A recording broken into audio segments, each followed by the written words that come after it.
The Wonderful Wizard of Oz by Lyman Frank Baum. Introduction. Folklore, legends, myths, and fairy tales have followed childhood through the ages. For every healthy youngster has a wholesome and instinctive love for stories, fantastic, marvelous, and manifestly unreal. The winged fairies of Grimm and Andersen have brought more happiness to childish hearts than all other human creations.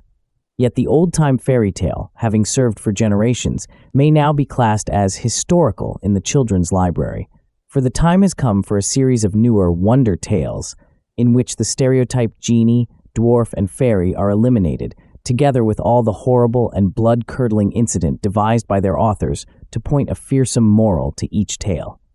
Modern education includes morality, therefore the modern child seeks only entertainment in its wonder tales and gladly dispenses with all disagreeable incident. Having this thought in mind, the story of The Wonderful Wizard of Oz was written solely to pleasure the children of today. It aspires to being a modernized fairy tale in which the heartaches and nightmares are left out. Chapter 1. Dorothy lived in the midst of the great Kansas prairies with Uncle Henry, who was a farmer, and Aunt Em, who was the farmer's wife. Their house was small. For the lumber to build it had to be carried by wagon many miles. There were 4 walls, a floor and a roof, which made one room, and this room contained a rusty-looking cooking stove, a cupboard for the dishes, a table, 3 or 4 chairs, and the beds. Uncle Henry and Aunt Em had a big bed in one corner, and Dorothy a little bed in another corner.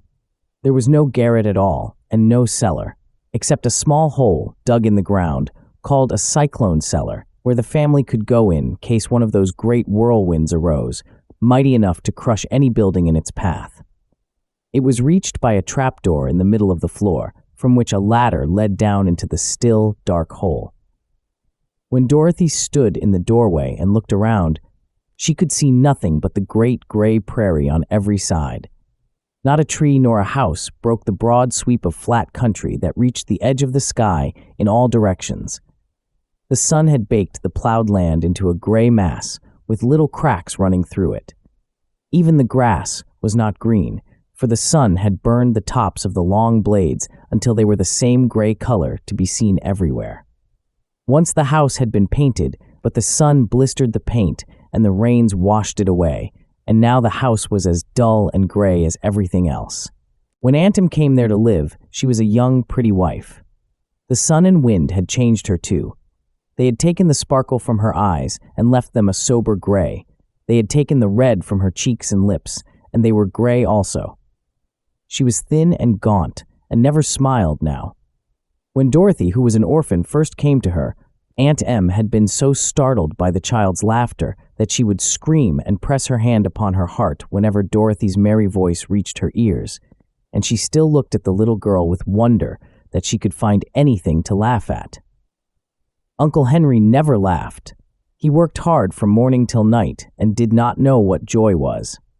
He was gray also, from his long beard to his rough boots, and he looked stern and solemn and rarely spoke.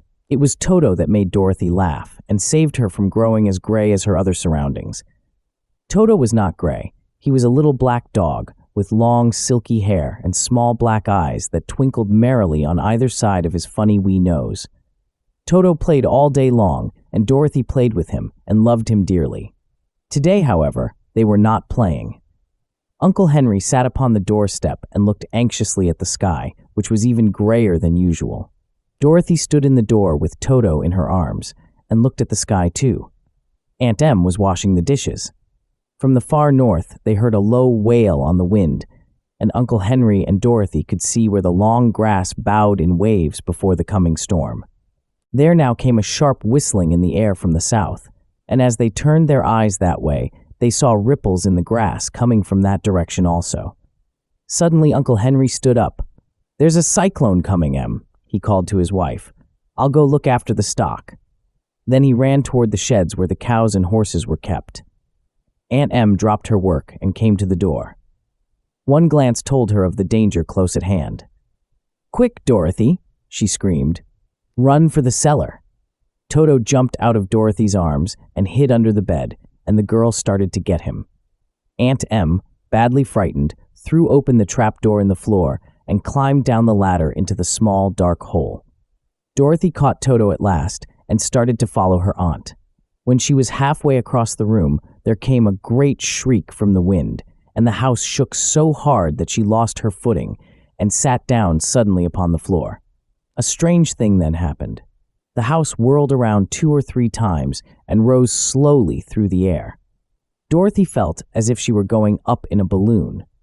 The north and south winds met where the house stood and made it the exact center of the cyclone. In the middle of a cyclone, the air is generally still, but the great pressure of the wind on every side of the house raised it up higher and higher until it was at the very top of the cyclone. And there it remained and was carried miles and miles away as easily as you could carry a feather. It was very dark and the wind howled horribly around her, but Dorothy found she was riding quite easily.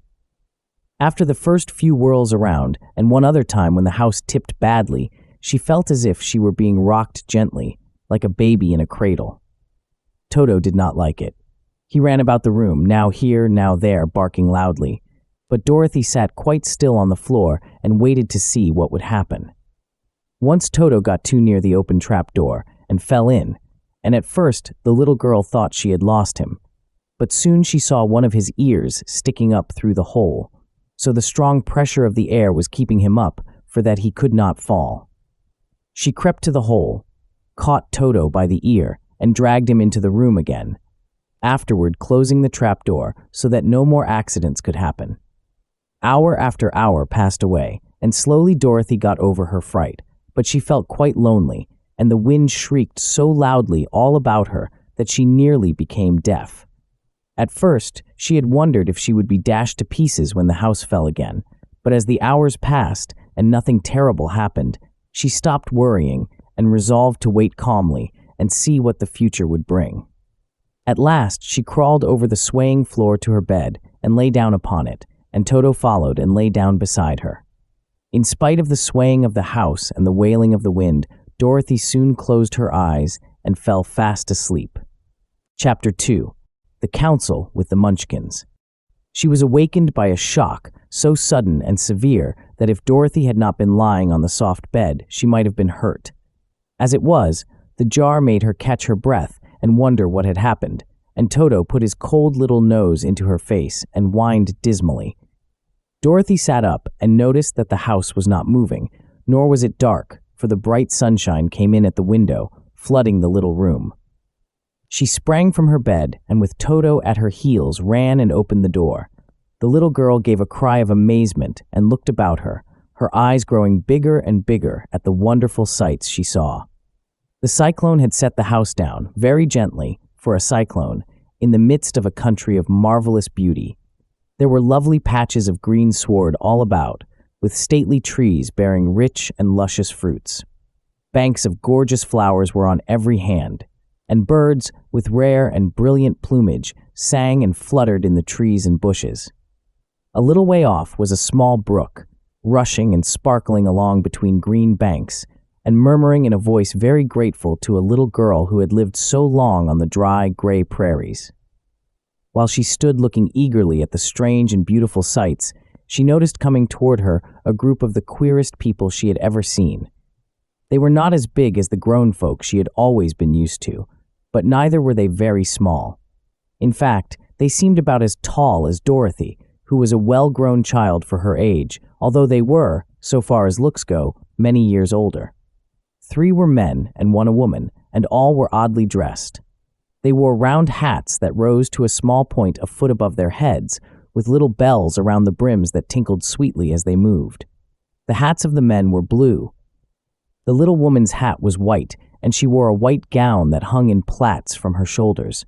Over it were sprinkled little stars that glistened in the sun like diamonds.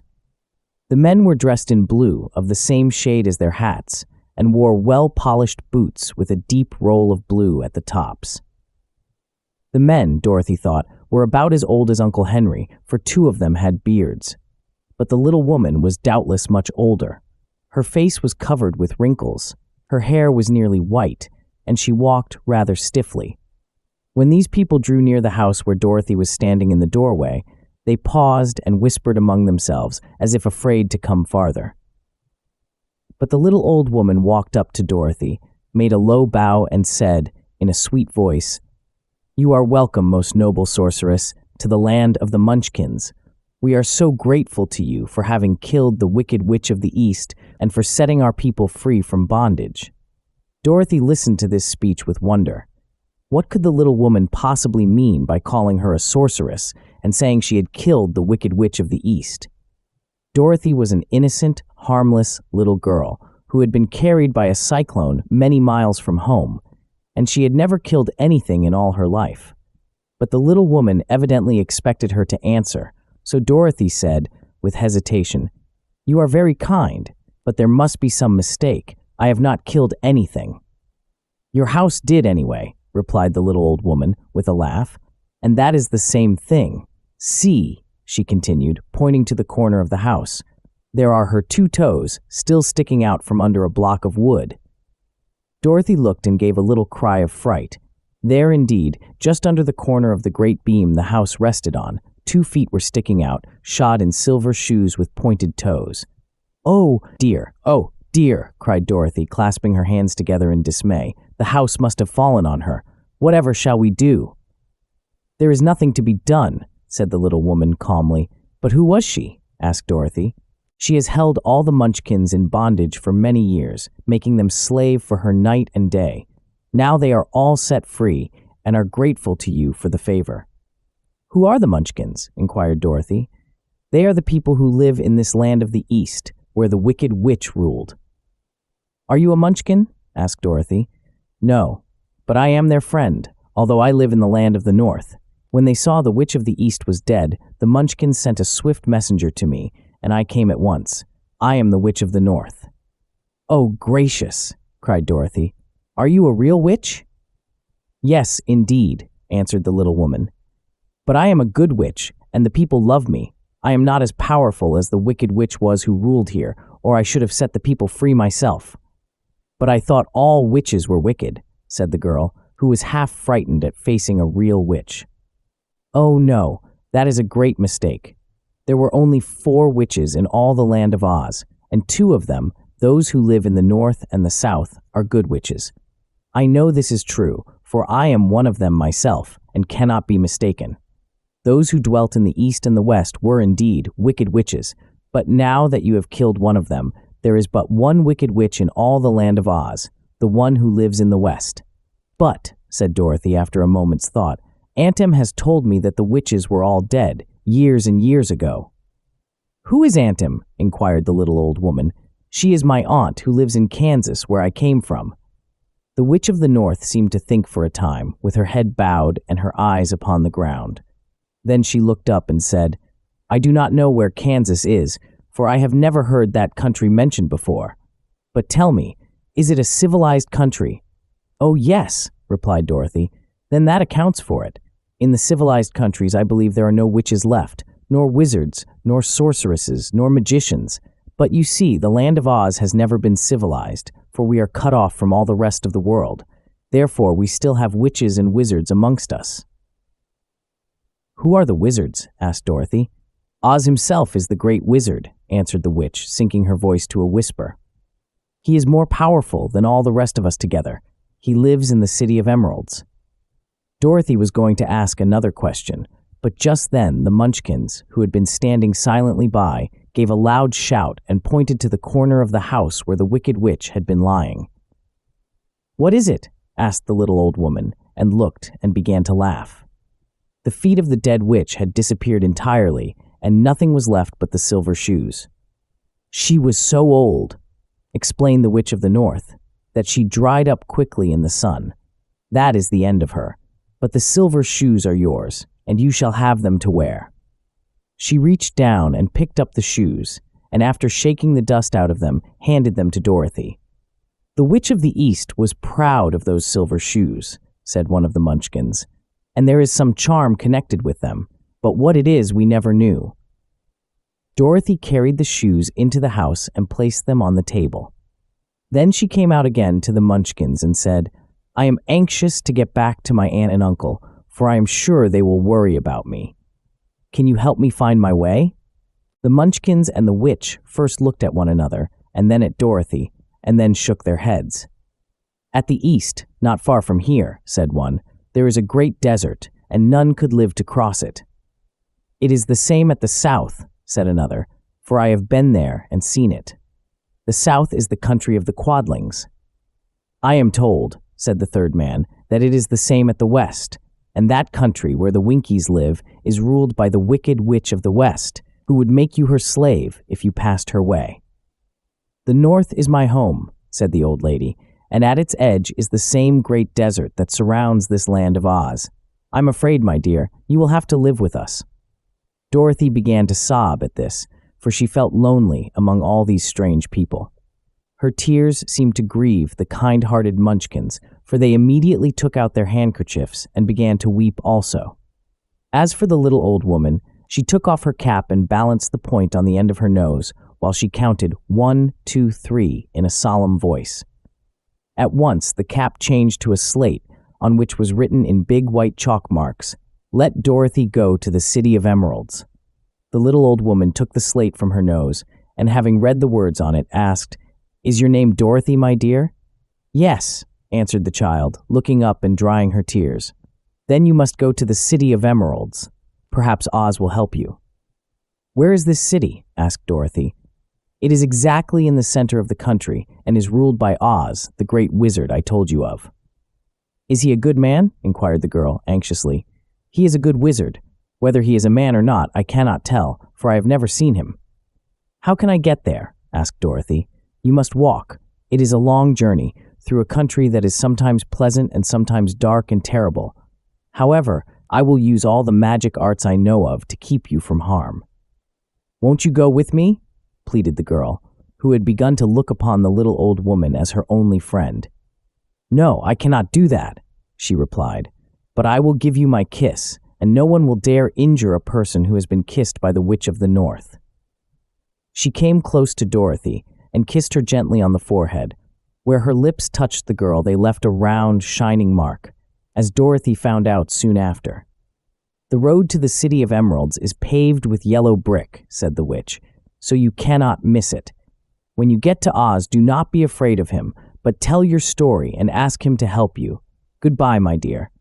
The three Munchkins bowed low to her and wished her a pleasant journey, after which they walked away through the trees. The witch gave Dorothy a friendly little nod, whirled around on her left heel 3 times, and straightway disappeared, much to the surprise of little Toto, who barked after her loudly enough when she had gone, because he had been afraid even to growl while she stood by. But Dorothy, knowing her to be a witch, had expected her to disappear in just that way, and was not surprised in the least. Chapter 3. How Dorothy Saved the Scarecrow. When Dorothy was left alone, she began to feel hungry. So she went to the cupboard and cut herself some bread, which she spread with butter.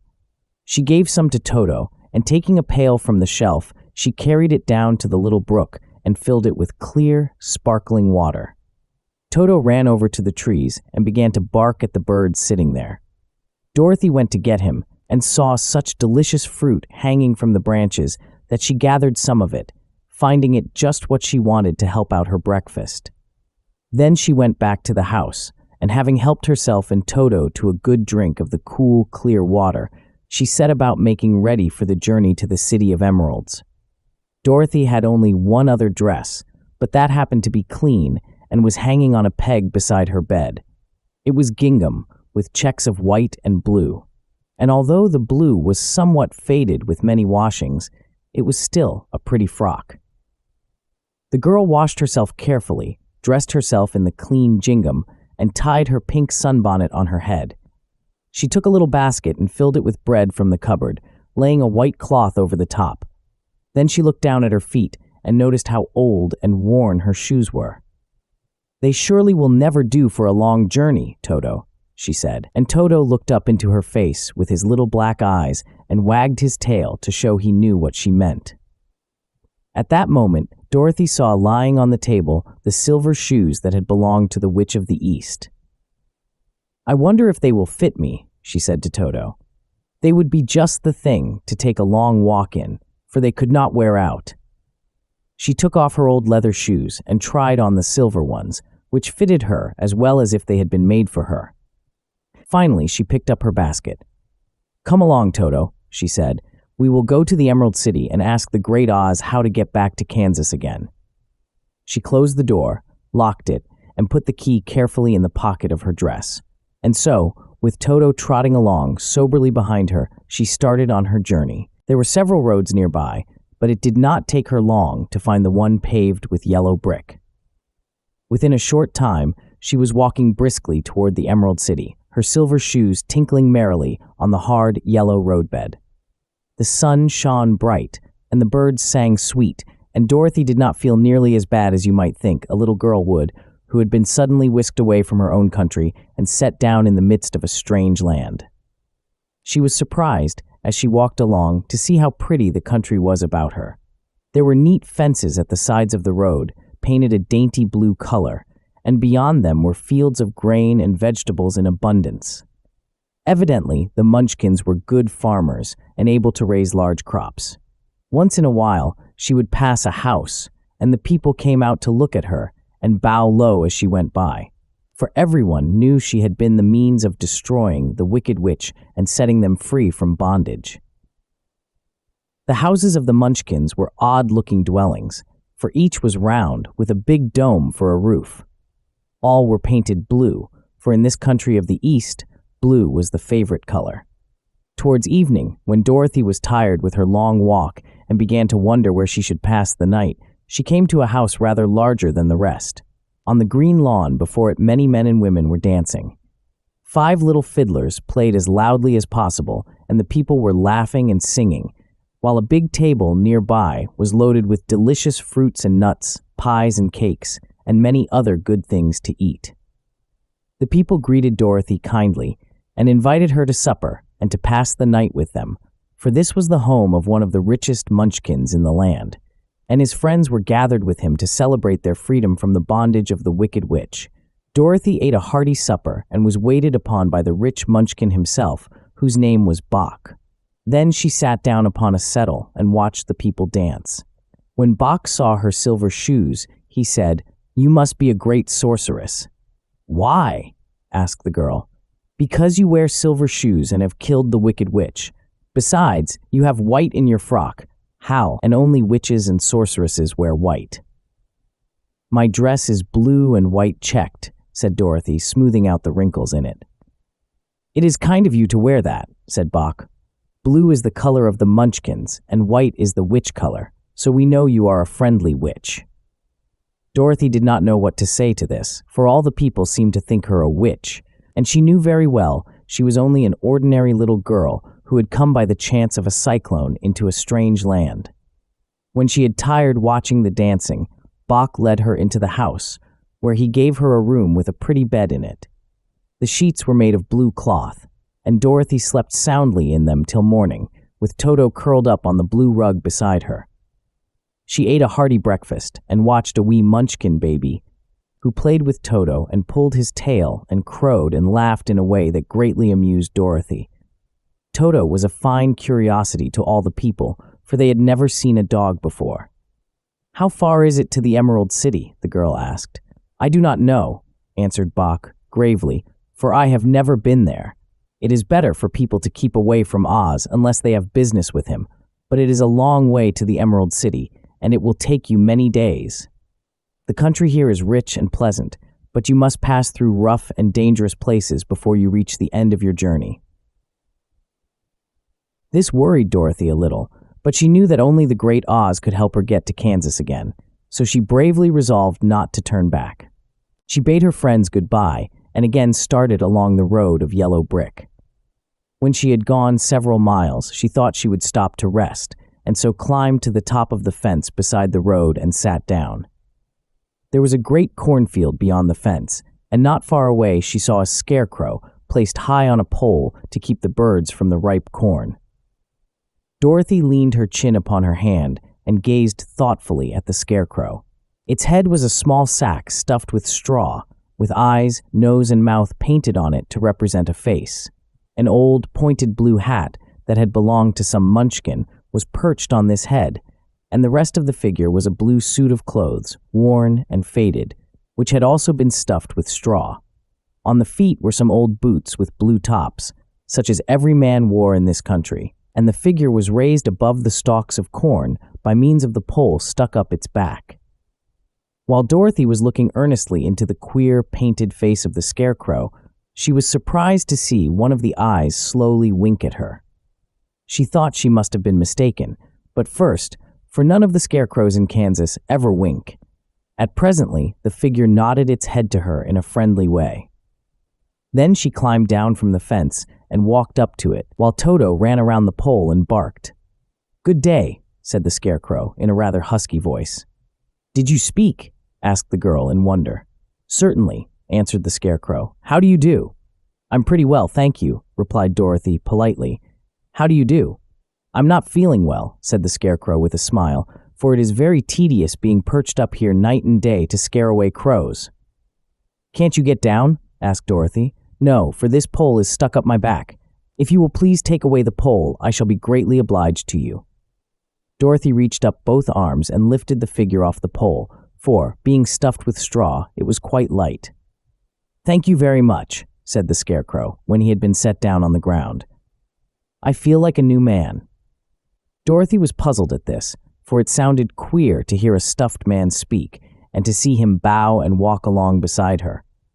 "Who are you?" asked the Scarecrow, when he had stretched himself and yawned. "And where are you going?" "My name is Dorothy," said the girl, "and I am going to the Emerald City to ask the Great Oz to send me back to Kansas." "Where is the Emerald City?" he inquired. "And who is Oz?" "Why, don't you know?" she returned in surprise. "No, indeed, I don't know anything. You see, I am stuffed, so I have no brains at all," he answered sadly. "Oh," said Dorothy, "I'm awfully sorry for you." "Do you think," he asked, "if I go to the Emerald City with you, that the Great Oz would give me some brains?" "I cannot tell," she returned, "but you may come with me, if you like. If Oz will not give you any brains, you will be no worse off than you are now." "That is true," said the Scarecrow. "You see," he continued confidentially, "I don't mind my legs and arms and body being stuffed because I cannot get hurt. If anyone treads on my toes or sticks a pin into me, it doesn't matter, for I can't feel it. But I do not want people to call me a fool, and if my head stays stuffed with straw instead of with brains, as yours is, how am I ever to know anything?" "I understand how you feel," said the little girl, who was truly sorry for him. "If you will come with me, I'll ask Oz to do all he can for you." "Thank you," he answered, gratefully. They walked back to the road. Dorothy helped him over the fence, and they started along the path of yellow brick to the Emerald City. Toto did not like this addition to the party at first. He smelled around the stuffed man as if he suspected there might be a nest of rats in the straw, and he often growled in an unfriendly way at the Scarecrow. "Don't mind Toto," said Dorothy to her new friend.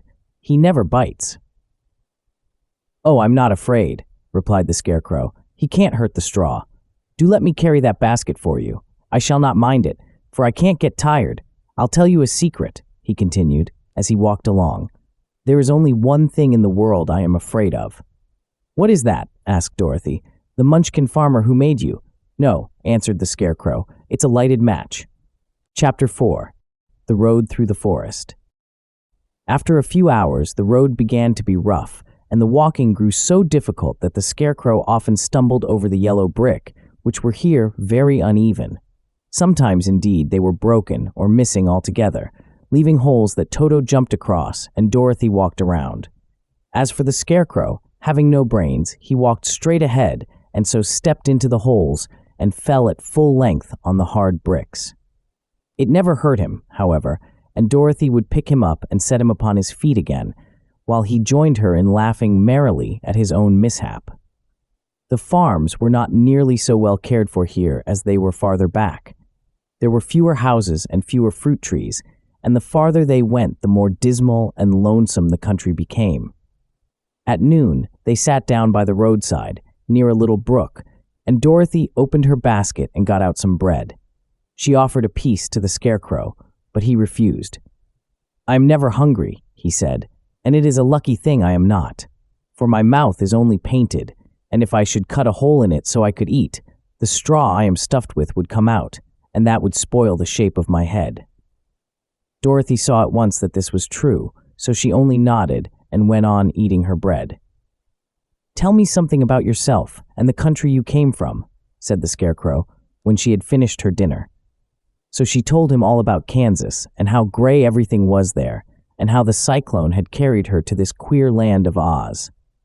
The Scarecrow listened carefully and said, "I cannot understand why you should wish to leave this beautiful country and go back to the dry, gray place you call Kansas." "That is because you have no brains," answered the girl. "No matter how dreary and gray our homes are, we people of flesh and blood would rather live there than in any other country, be it ever so beautiful. There is no place like home." The Scarecrow sighed. "Of course I cannot understand it," he said. "If your heads were stuffed with straw, like mine, you would probably all live in the beautiful places, and then Kansas would have no people at all. It is fortunate for Kansas that you have brains." "Won't you tell me a story while we are resting?" asked the child. The Scarecrow looked at her reproachfully and answered, "My life has been so short that I really know nothing whatever. I was only made day before yesterday. What happened in the world before that time is all unknown to me. Luckily, when the farmer made my head, one of the first things he did was to paint my ears so that I heard what was going on. There was another munchkin with him, and the first thing I heard was the farmer saying, 'How do you like those ears?' 'They aren't straight,' answered the other. 'Never mind,' said the farmer. 'They are ears just the same,' which was true enough. 'Now I'll make the eyes,' said the farmer. So he painted my right eye, and as soon as it was finished, I found myself looking at him and at everything around me with a great deal of curiosity, for this was my first glimpse of the world. "That's a rather pretty eye," remarked the munchkin who was watching the farmer.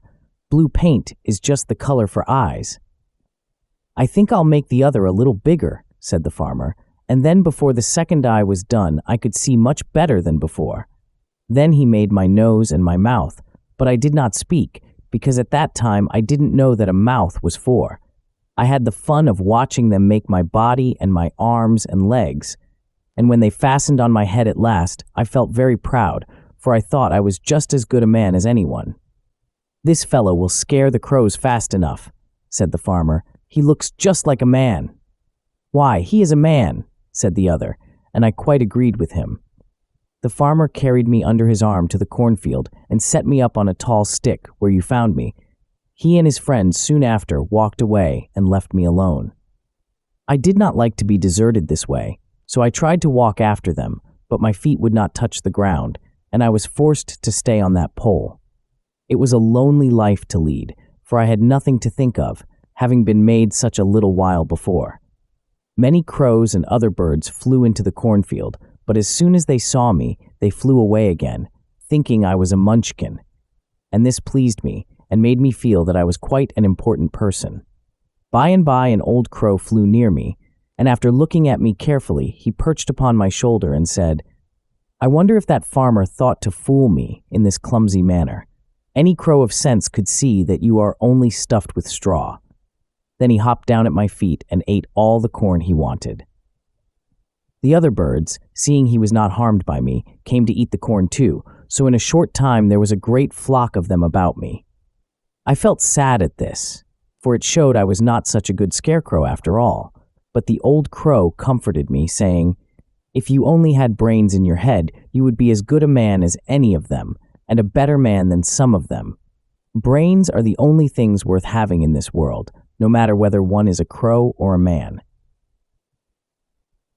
After the crows had gone, I thought this over, and decided I would try hard to get some brains.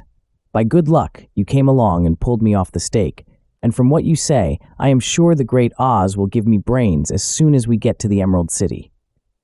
"I hope so," said Dorothy earnestly, "since you seem anxious to have them." "Oh yes, I am anxious," returned the Scarecrow. "It is such an uncomfortable feeling to know one is a fool." "Well," said the girl, "let us go." And she handed the basket to the Scarecrow. There were no fences at all by the roadside now, and the land was rough and untilled. Towards evening, they came to a great forest, where the trees grew so big and close together that their branches met over the road of yellow brick. It was almost dark under the trees, for the branches shut out the daylight, but the travelers did not stop and went on into the forest. "If this road goes in, it must come out," said the Scarecrow, "and as the Emerald City is at the other end of the road, we must go wherever it leads us." "Anyone would know that," said Dorothy. "Certainly, that is why I know it," returned the Scarecrow. "If it required brains to figure it out, I never should have said it." After an hour or so, the light faded away, and they found themselves stumbling along in the darkness. Dorothy could not see at all, but Toto could, for some dogs see very well in the dark, and the Scarecrow declared he could see as well as by day, so she took hold of his arm and managed to get along fairly well. "If you see any house, or any place where we can pass the night," she said, "you must tell me, for it is very uncomfortable walking in the dark." Soon after, the Scarecrow stopped. "I see a little cottage at the right of us," he said, "built of logs and branches. Shall we go there?" "Yes, indeed," answered the child. "I am all tired out." So the Scarecrow led her through the trees until they reached the cottage, and Dorothy entered and found a bed of dried leaves in one corner. She lay down at once, and with Toto beside her soon fell into a sound sleep. The Scarecrow, who was never tired, stood up in another corner and waited patiently until morning came. Chapter 5. The Rescue of the Tin Woodman. When Dorothy awoke, the sun was shining through the trees, and Toto had long been out chasing birds and squirrels. She sat up and looked around her. There was the Scarecrow, still standing patiently in his corner, waiting for her. "We must go and search for water," she said to him. "Why do you want water?" he asked. "To wash my face clean after the dust of the road, and to drink, so the dry bread will not stick in my throat." "It must be inconvenient to be made of flesh," said the Scarecrow thoughtfully, "for you must sleep and eat and drink. However, you have brains, and it is worth a lot of drink. However, you have brains, and it is worth a lot of bother to be able to think properly." They left the cottage and walked through the trees until they found a little spring of clear water, where Dorothy drank and bathed and ate her breakfast. She saw there was not much bread left in the basket, and she was thankful the Scarecrow did not have to eat anything, for there was scarcely enough for herself and Toto for the day. When she had finished her meal and was about to go back to the road of yellow brick, she was startled to hear a deep groan nearby. "What was that?" she asked timidly. "I cannot imagine," replied the Scarecrow, "but we can go and see." Just then, another groan reached their ears, and the sound seemed to come from behind them. They turned and walked through the forest a few steps, when Dorothy discovered something shining in a ray of sunshine that fell between the trees. She ran to the place, and then stopped short with a cry of surprise. One of the big trees had been partly chopped through, and standing beside it with an uplifted axe in his hands was a man made entirely of tin. His head and arms and legs were jointed upon his body, but he stood perfectly motionless, as if he could not stir at all. Dorothy looked at him in amazement, and so did the Scarecrow, while Toto barked sharply and made a snap at the tin legs, which hurt his teeth. "Did you groan?" asked Dorothy. "Yes," answered the Tin Man. "I did. I've been groaning for more than a year, and no one has ever heard me before or come to help me." "What can I do for you?" she inquired, softly, for she was moved by the sad voice in which the man spoke. "Get an oil can and oil my joints," he answered. "They are rusted so badly that I cannot move them at all. If I am well oiled, I shall soon be all right again. You will find an oil can on a shelf in my cottage." Dorothy at once ran back to the cottage and found the oil can, and then she returned and asked anxiously, "Where are your joints?" "Oil my neck first," replied the Tin Woodman. So she oiled it, and as it was quite badly rusted, the Scarecrow took hold of the tin head and moved it gently from side to side until it worked freely, and then the man could turn it himself. "Now oil the joints in my arms," he said. And Dorothy oiled them, and the Scarecrow bent them carefully until they were quite free from rust and as good as new. The Tin Woodman gave a sigh of satisfaction and lowered his axe, which he leaned against the tree. "This is a great comfort," he said. "I have been holding that axe in the air ever since I rusted, and I'm glad to be able to put it down at last. Now, if you will oil the joints of my legs, I shall be all right once more." So they oiled his legs until he could move them freely, and he thanked them again and again for his release, for he seemed a very polite creature and very grateful. "I might have stood there always if you had not come along," he said, "so you have certainly saved my life. How did you happen to be here?" "We are on our way to the Emerald City to see the Great Oz," she answered, "and we stopped at your cottage to pass the night." "Why do you wish to see Oz?" he asked. "I want him to send me back to Kansas, and the Scarecrow wants him to put a few brains into his head," she replied. The Tin Woodman appeared to think deeply for a moment. Then he said, "Do you suppose Oz could give me a heart?" "Why, I guess so," Dorothy answered. "It would be as easy as to give the Scarecrow brains." "True," the Tin Woodman returned. "So, if you will allow me to join your party, I will also go to the Emerald City and ask Oz to help me." "Come along," said the Scarecrow heartily, and Dorothy added that she would be pleased to have his company. So the Tin Woodman shouldered his axe, and they all passed through the forest until they came to the road that was paved with yellow brick. The Tin Woodman had asked Dorothy to put the oil can in her basket.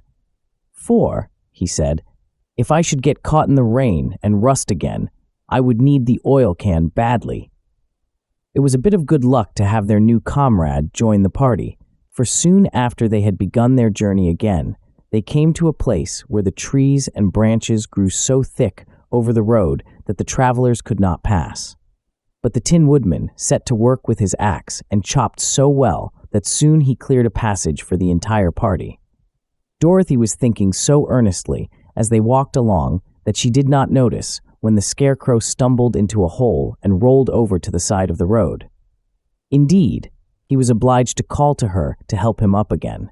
"Why didn't you walk around the hole?" asked the Tin Woodman.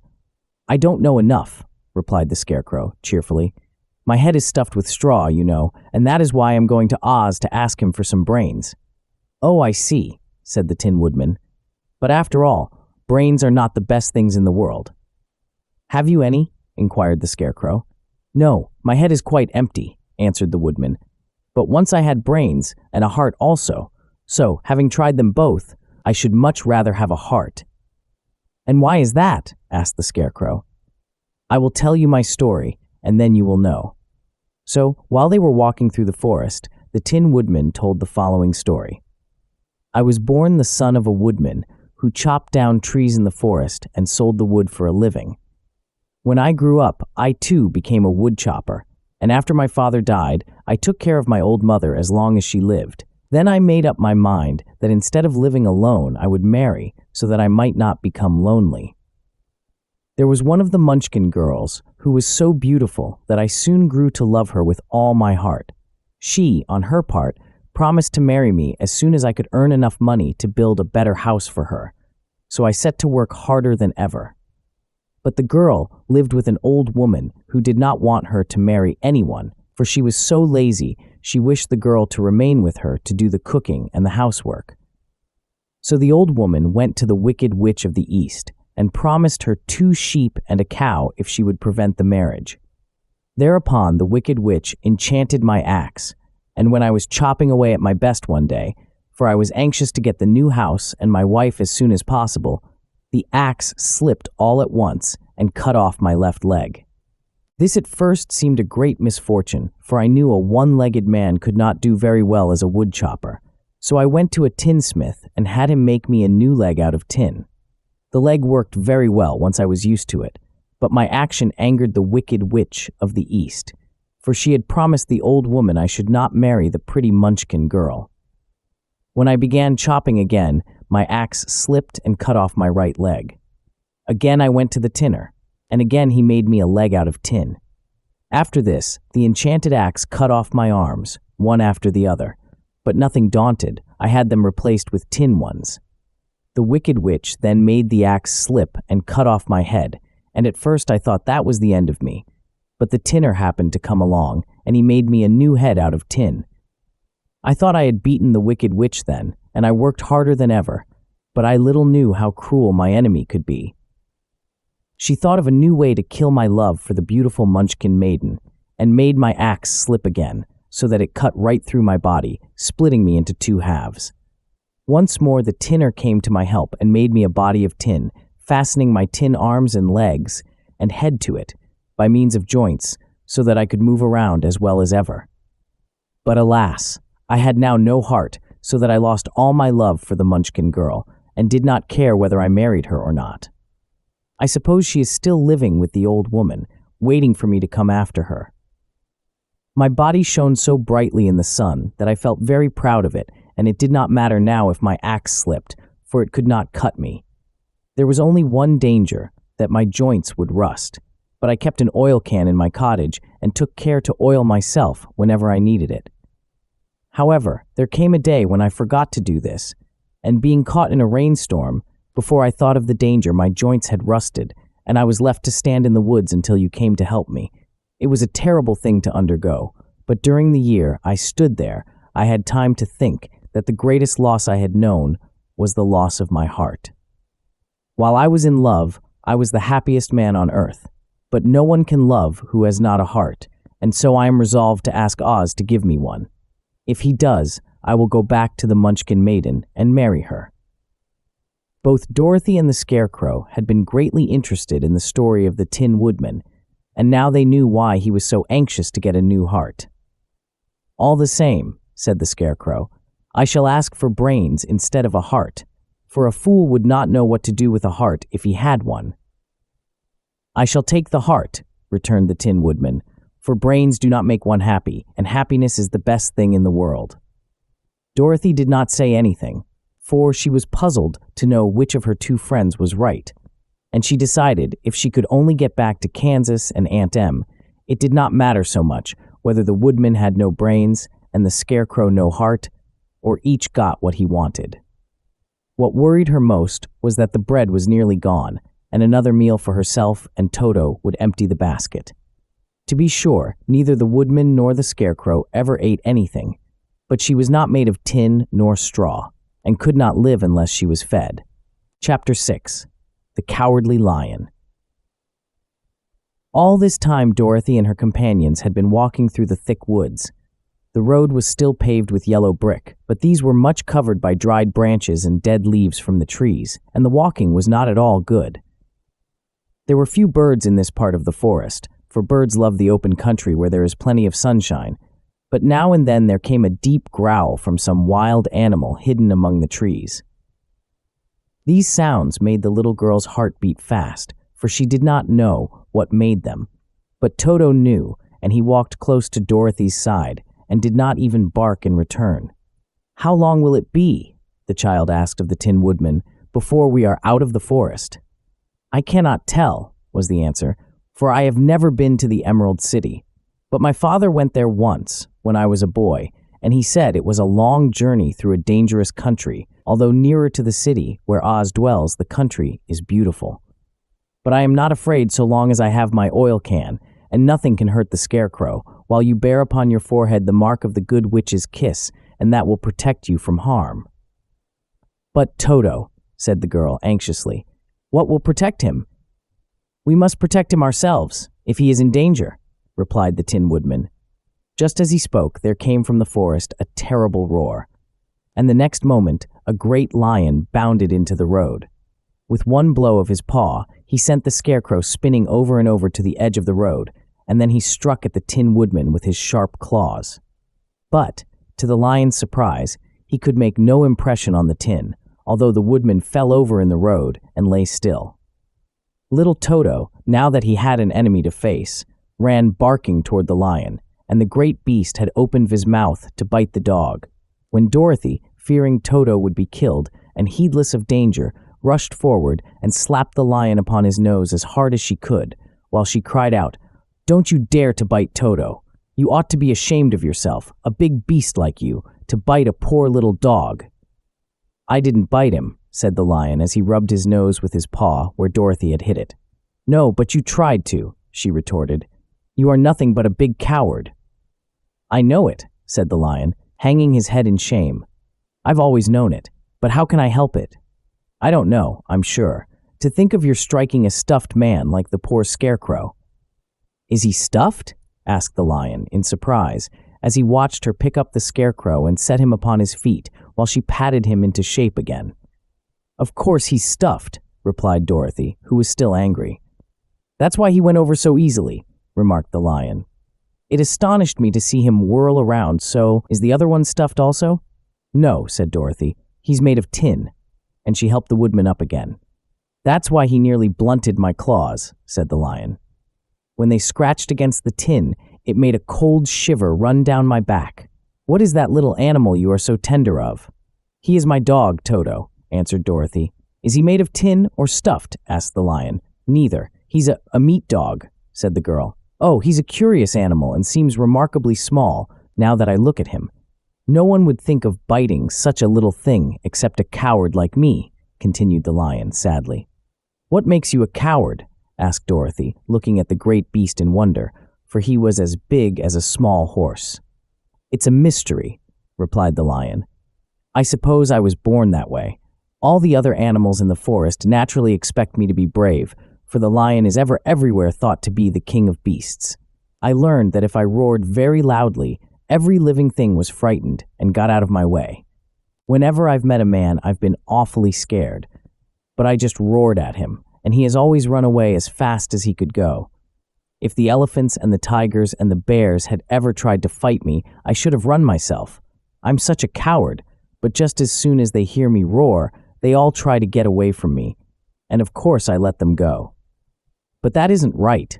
The king of beasts shouldn't be a coward, said the Scarecrow. I know it, returned the lion, wiping a tear from his eye with the tip of his tail. It is my great sorrow and makes my life very unhappy, but whenever there is danger, my heart begins to beat fast. Perhaps you have heart disease, said the Tin Woodman. It may be, said the lion. If you have, continued the Tin Woodman, you ought to be glad, for it proves you have a heart. For my part, I have no heart, so I cannot have heart disease. Perhaps, said the lion thoughtfully, if I had no heart, I should not be a coward. Have you brains? Asked the Scarecrow. I suppose so. I've never looked to see, replied the lion. I am going to the Great Oz to ask him to give me some, remarked the Scarecrow, for my head is stuffed with straw. And I am going to ask him to give me a heart, said the Woodman, and I am going to ask him to send Toto and me back to Kansas, added Dorothy. Do you think Oz could give me courage? Asked the Cowardly Lion. Just as easily as he could give me brains, said the Scarecrow. Or give me a heart, said the Tin Woodman. Or send me back to Kansas, said Dorothy. Then, if you don't mind, I'll go with you, said the lion, for my life is simply unbearable without a bit of courage. You will be very welcome, answered Dorothy, for you will help to keep away the other wild beasts. It seems to me they must be more cowardly than you are if they allow you to scare them so easily. They really are, said the lion, but that doesn't make me any braver, and as long as I know myself to be a coward, I shall be unhappy. So once more the little company set off upon the journey, the lion walking with stately strides at Dorothy's side. Toto did not approve this new comrade at first, for he could not forget how nearly he had been crushed between the lion's great jaws. But after a time he became more at ease, and presently Toto and the Cowardly Lion had grown to be good friends. During the rest of that day, there was no other adventure to mar the peace of their journey. Once, indeed, the Tin Woodman stepped upon a beetle that was crawling along the road and killed the poor little thing. This made the Tin Woodman very unhappy, for he was always careful not to hurt any living creature, and as he walked along, he wept several tears of sorrow and regret. These tears ran slowly down his face and over the hinges of his jaw, and there they rusted. When Dorothy presently asked him a question, the Tin Woodman could not open his mouth, for his jaws were tightly rusted together. He became greatly frightened at this and made many motions to Dorothy to relieve him, but she could not understand. The lion was also puzzled to know what was wrong, but the Scarecrow seized the oil can from Dorothy's basket and oiled the Woodman's jaws, so that after a few moments he could talk as well as before. "This will serve me a lesson," said he, "to look where I step. For if I should kill another bug or beetle, I should surely cry again, and rusting jaws so that I cannot speak." Thereafter, he walked very carefully, with his eyes on the road, and when he saw a tiny ant toiling by, he would step over it, so as not to harm it. The Tin Woodman knew very well he had no heart, and therefore he took great care never to be cruel or unkind to anything. "You people with hearts," he said, "have something to guide you and need never do wrong, but I have no heart, and so I must be very careful. When Oz gives me a heart, of course, I needn't mind so much." Chapter 7. The Journey to the Great Oz. They were obliged to camp out that night under a large tree in the forest, for there were no houses near. The tree made a good, thick covering to protect them from the dew, and the Tin Woodman chopped a great pile of wood with his axe, and Dorothy built a splendid fire that warmed her and made her feel less lonely. She and Toto ate the last of their bread, and now she did not know what they would do for breakfast. "If you wish," said the lion, "I will go into the forest and kill a deer for you. You can roast it by the fire, since your tastes are so peculiar that you prefer cooked food, and then you will have a very good breakfast." "Don't, please don't," begged the Tin Woodman. "I should certainly weep if you killed a poor deer, and then my jaws would rust again." But the lion went away into the forest and found his own supper, and no one ever knew what it was, for he didn't mention it. And the Scarecrow found a tree full of nuts and filled Dorothy's basket with them, so that she would not be hungry for a long time. She thought this was very kind and thoughtful of the Scarecrow, but she laughed heartily at the awkward way in which the poor creature picked up the nuts. His padded hands were so clumsy, and the nuts were so small that he dropped almost as many as he put in the basket. But the Scarecrow did not mind how long it took him to fill the basket, for it enabled him to keep away from the fire, as he feared a spark might get into his straw and burn him up. So he kept a good distance away from the flames, and only came near to cover Dorothy with dry leaves when she lay down to sleep. These kept her very snug and warm, and she slept soundly until morning. When it was daylight, the girl bathed her face in a little rippling brook, and soon after they all started toward the Emerald City. This was to be an eventful day for the travelers. They had hardly been walking an hour when they saw before them a great ditch that crossed the road and divided the forest as far as they could see on either side. It was a very wide ditch, and when they crept up to the edge and looked into it, they could see it was also very deep, and there were many big, jagged rocks at the bottom. The sides were so steep that none of them could climb down, and for a moment it seemed that their journey must end. "What shall we do?" asked Dorothy, despairingly. "I haven't the faintest idea," said the Tin Woodman, and the lion shook his shaggy mane and looked thoughtful. But the Scarecrow said, "We cannot fly, that is certain, neither can we climb down into this great ditch. Therefore, if we cannot jump over it, we must stop where we are." "I think I could jump over it," said the Cowardly Lion, after measuring the distance carefully in his mind. "Then we are all right," answered the Scarecrow, "for you can carry us all over one by one at a time." "Well, I'll try it," said the lion. "Who will go first?" "I will," declared the Scarecrow, "for if you found that you could not jump over the gulf, Dorothy would be killed, or the Tin Woodman badly dented on the rocks below. But if I am on your back, it will not matter so much, for the fall would not hurt me at all." "I am terribly afraid of falling, myself," said the Cowardly Lion. "But I suppose there is nothing to do but try it. So get on my back, and we will make the attempt." The Scarecrow sat upon the lion's back, and the big beast walked to the edge of the gulf and crouched down. "Why don't you run and jump?" asked the Scarecrow. "Because that isn't the way we lions do these things," he replied. Then, giving a great spring, he shot through the air and landed safely on the other side. They were all greatly pleased to see how easily he did it, and after the Scarecrow had got down from his back, the lion sprang across the ditch again. Dorothy thought she would go next, so she took Toto in her arms and climbed on the lion's back, holding tightly to his mane with one hand. The next moment it seemed as if she was flying through the air, and then, before she had time to think about it, she was safe on the other side. The lion went back a third time and got the Tin Woodman, and then they all sat down for a few moments to give the beast a chance to rest, for his great leaps had made his breath short, and he panted like a big dog that has been running too long. They found the forest very thick on this side, and it looked dark and gloomy. After the lion had rested, they started along the road of yellow brick, silently wondering, each in his own mind, if ever they would come to the end of the woods and reach the bright sunshine again. To add to their discomfort, they soon heard strange noises in the depths of the forest, and the lion whispered to them that it was in this part of the country that the Kaladas lived. "What are the Kaladas?" asked the girl.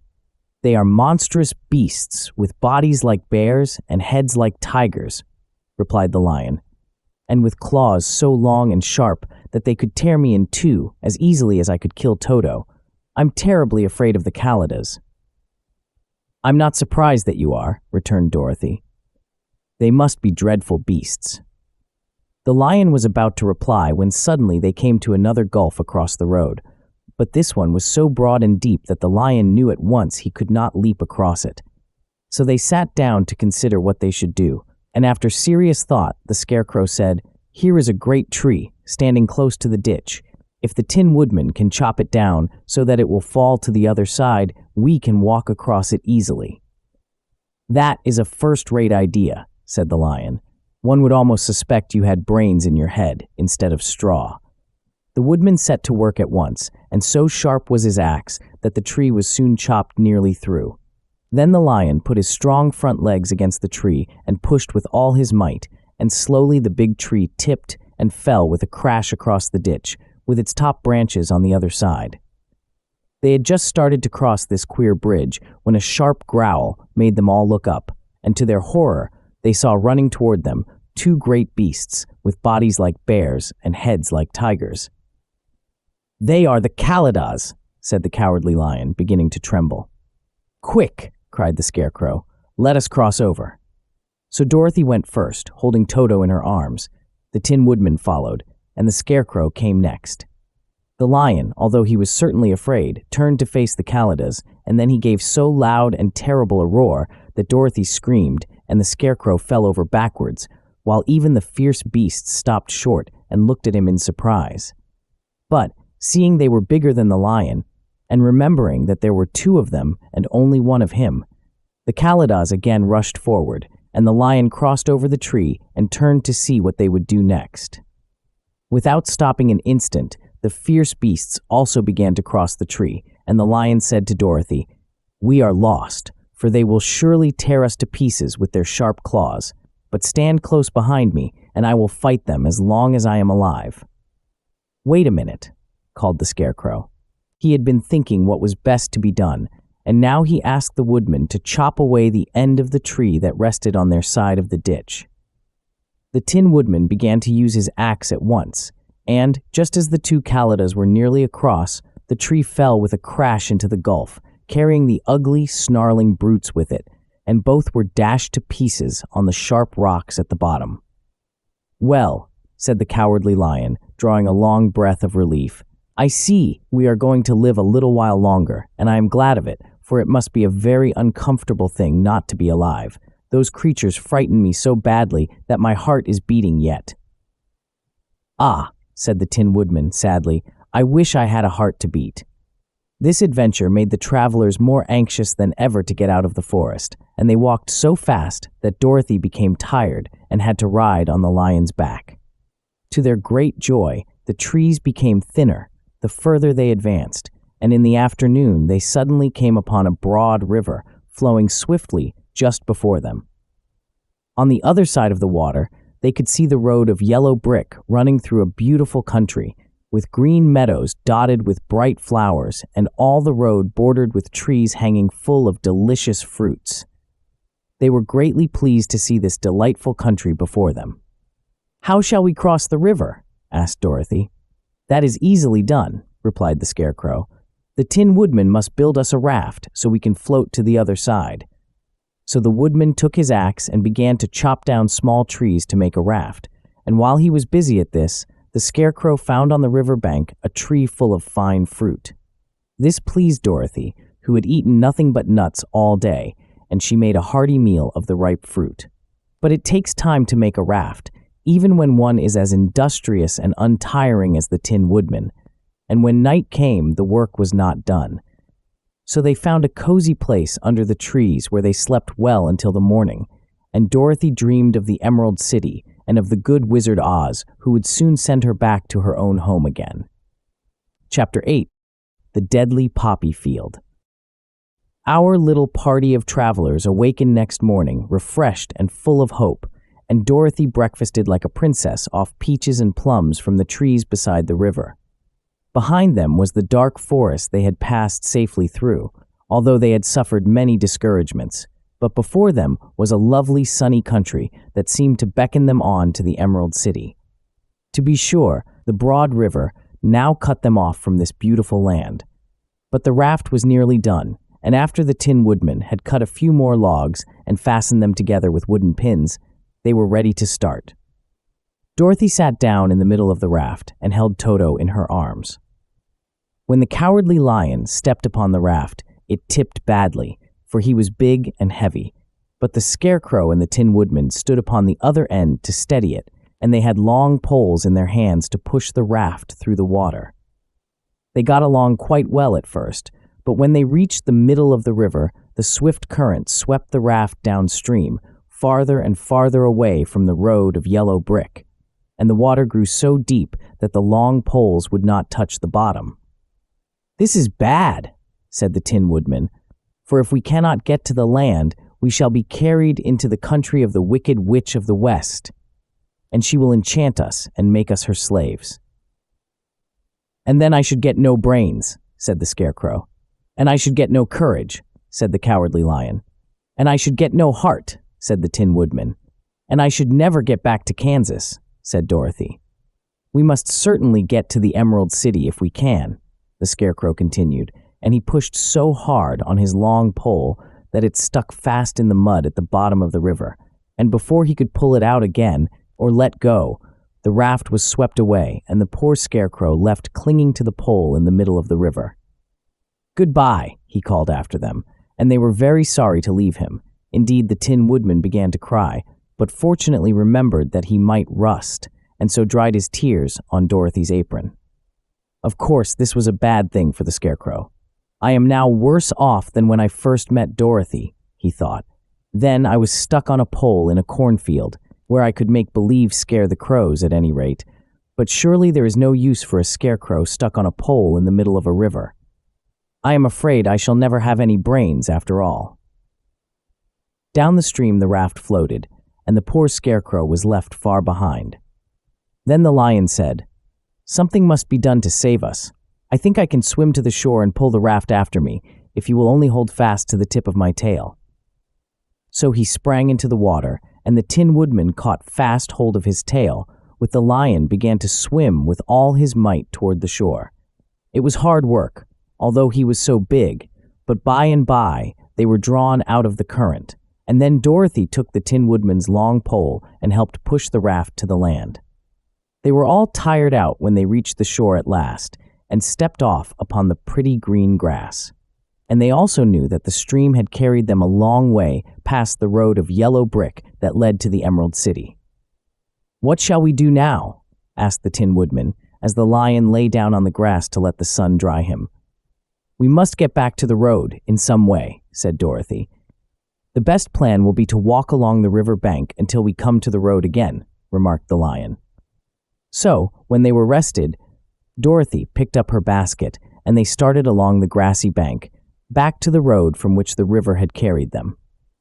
It was a lovely country, with plenty of flowers and fruit trees and sunshine to cheer them, and they had not felt so sorry for the poor Scarecrow. They'd been very happy. They walked along as fast as they could, Dorothy only stopping once to pick a beautiful flower. And after a time, the Tin Woodman cried out, "Look!" Then they all looked at the river and saw the Scarecrow perched upon his pole in the middle of the water, looking very lonely and sad. "What can we do to save him?" asked Dorothy. The Lion and the Woodman both shook their heads, for they did not know, so they sat down upon the bank and gazed wistfully at the Scarecrow until a stork flew by, which, seeing them, stopped to rest at the water's edge. "Who are you, and where are you going?" asked the stork. "I am Dorothy," answered the girl, "and these are my friends, the Tin Woodman and the Cowardly Lion, and we are going to the Emerald City." "This is not the road," said the stork, as she twisted her long neck and looked sharply at the queer party. "I know it," returned Dorothy, "but we have lost the Scarecrow and are wondering how we shall get him again." "Where is he?" asked the stork. Over there in the river, answered the girl. If he wasn't so big and heavy, I would get him for you, remarked the stork. He isn't heavy a bit, said Dorothy eagerly, for he is stuffed with straw, and if you will bring him back to us, we shall thank you ever and ever so much. Well, I'll try, said the stork. But if I find he is too heavy to carry, I shall have to drop him in the river again. So the big bird flew into the air and over the water till she came to where the Scarecrow was perched upon his pole. Then the stork, with her great claws, grabbed the Scarecrow by the arm and carried him up into the air and back to the bank, where Dorothy and the lion and the Tin Woodman and Toto were sitting. When the Scarecrow found himself among his friends again, he was so happy that he hugged them all, even the lion and Toto, and as they walked along, he sang "Tol-de-ree-day-o" at every step. He felt so gay. I was afraid I should have to stay in the river forever, he said, but the kind stork saved me, and if I ever get any brains, I shall find the stork again and do it some kindness in return. That's all right, said the stork, who was flying along beside them. I always like to help anyone in trouble, but I must go now, for my babies are waiting in the nest for me. I hope you will find the Emerald City and that Oz will help you. Thank you, replied Dorothy, and then the kind stork flew into the air and was soon out of sight. They walked along, listening to the singing of the bright-colored birds and looking at the lovely flowers, which now became so thick that the ground was carpeted with them. There were big yellow and white and blue and purple blossoms, besides great clusters of scarlet poppies, which were so brilliant in color they almost dazzled Dorothy's eyes. Aren't they beautiful? The girl asked, as she breathed in the spicy scent of the flowers. I suppose so, answered the Scarecrow. When I have brains, I shall probably like them better. If I only had a heart, I should love them, added the Tin Woodman. I always did like flowers, said the lion. They seem so helpless and frail, but there are none in the forest so bright as these. They now came upon more and more of the big scarlet poppies, and fewer of the other flowers, and soon they found themselves in the midst of a great meadow of poppies. Now, it is well known that when there are many of these flowers together, their odor is so powerful that anyone who breathes it falls asleep. And if the sleeper is not carried away from the scent of the flowers, he sleeps on and on forever. But Dorothy did not know this, nor could she get away from the bright red flowers that were everywhere about. So presently, her eyes grew heavy, and she felt she must sit down to rest and to sleep. But the Tin Woodman would not let her do this. We must hurry and get back to the road of yellow brick before dark, he said, and the Scarecrow agreed with him. So they kept walking until Dorothy could stand no longer. Her eyes closed in spite of herself, and she forgot where she was and fell among the poppies, fast asleep. What shall we do? Asked the Tin Woodman. If we leave her here, she will die, said the lion. The smell of the flowers is killing us all. I myself can scarcely keep my eyes open, and the dog is asleep already. It was true. Toto had fallen down beside his little mistress. But the Scarecrow and the Tin Woodman, not being made of flesh, were not troubled by the scent of the flowers. Run fast, said the Scarecrow to the lion, and get out of this deadly flower bed as soon as you can. We will bring the little girl with us, but if you should fall asleep, you are too big to be carried. So the lion aroused himself and bounded forward as fast as he could go. In a moment he was out of sight. Let us make a chair with our hands and carry her, said the Scarecrow. So they picked up Toto and put the dog in Dorothy's lap, and then they made a chair with their hands for the seat and their arms for the arms, and carried the sleeping girl between them through the flowers. On and on they walked, and it seemed that the great carpet of deadly flowers that surrounded them would never end. They followed the bend of the river, and at last came upon the Frigid the lion, lying fast asleep among the poppies. The flowers had been too strong for the huge beast, and he had given up, at last, and fallen only a short distance from the end of the poppy bed, where the sweet grass spread in beautiful green fields before them. We can do nothing for him, said the Tin Woodman, sadly, for he is much too heavy to lift. We must leave him here to sleep on forever, and perhaps he will dream that he has found courage at last. I'm sorry, said the Scarecrow. The lion was a very good comrade for one so cowardly, but let us go on. They carried the sleeping girl to a pretty spot beside the river, far enough from the poppy field to prevent her breathing any more of the poison of the flowers, and here they laid her gently on the soft grass and waited for the fresh breeze to waken her. Chapter 9. The Queen of the Field Mice. "We cannot be far from the road of yellow brick now," remarked the Scarecrow as he stood beside the girl, "for we have come nearly as far as the river carried us away." The Tin Woodman was about to reply when he heard a low growl, and turning his head, which worked beautifully on hinges, he saw a strange beast come bounding over the grass towards them. It was, indeed, a great yellow wildcat, and the Woodman thought it must be chasing something, for its ears were lying close to its head, and its mouth was wide open, showing 2 rows of ugly teeth, while its red eyes glowed like balls of fire. As it came nearer, the Tin Woodman saw that running before the beast was a little gray field mouse, and although he had no heart, he knew it was wrong for the wildcat to try to kill such a pretty, harmless creature. So the Woodman raised his axe, and as the wildcat ran by, he gave it a quick blow that cut the beast's head clean off from its body, and it rolled over at his feet in 2 pieces. The field mouse, now that it was freed from its enemy, stopped short, and coming slowly up to the Woodman, it said, in a squeaky little voice, "Oh, thank you. Thank you ever so much for saving my life." "Don't speak of it, I beg of you," replied the Woodman. "I have no heart, you know, so I am careful to help all those who may need a friend, even if it happens to be only a mouse." "Only a mouse!" cried the little animal indignantly. "Why, I am a queen, the queen of all the field mice." "Oh, indeed," said the Woodman, making a bow. "Therefore you have done a great deed, as well as a brave one, in saving my life," added the queen. At that moment, several mice were seen running up as fast as their little legs could carry them, and when they saw their queen, they exclaimed, "Oh, your Majesty, we thought you would be killed. How did you manage to escape the great wildcat?" And they all bowed so low to the little queen that they almost stood upon their heads. "This funny Tin Man," she answered, "killed the wildcat and saved my life. So hereafter you must all serve him and obey his slightest wish." "We will," cried all the mice in a shrill chorus. And then they scampered in all directions. For Toto had awakened from his sleep, and seeing all these mice around him, he gave one bark of delight and jumped right into the middle of the group. Toto had always loved to chase mice when he lived in Kansas, and he saw no harm in it.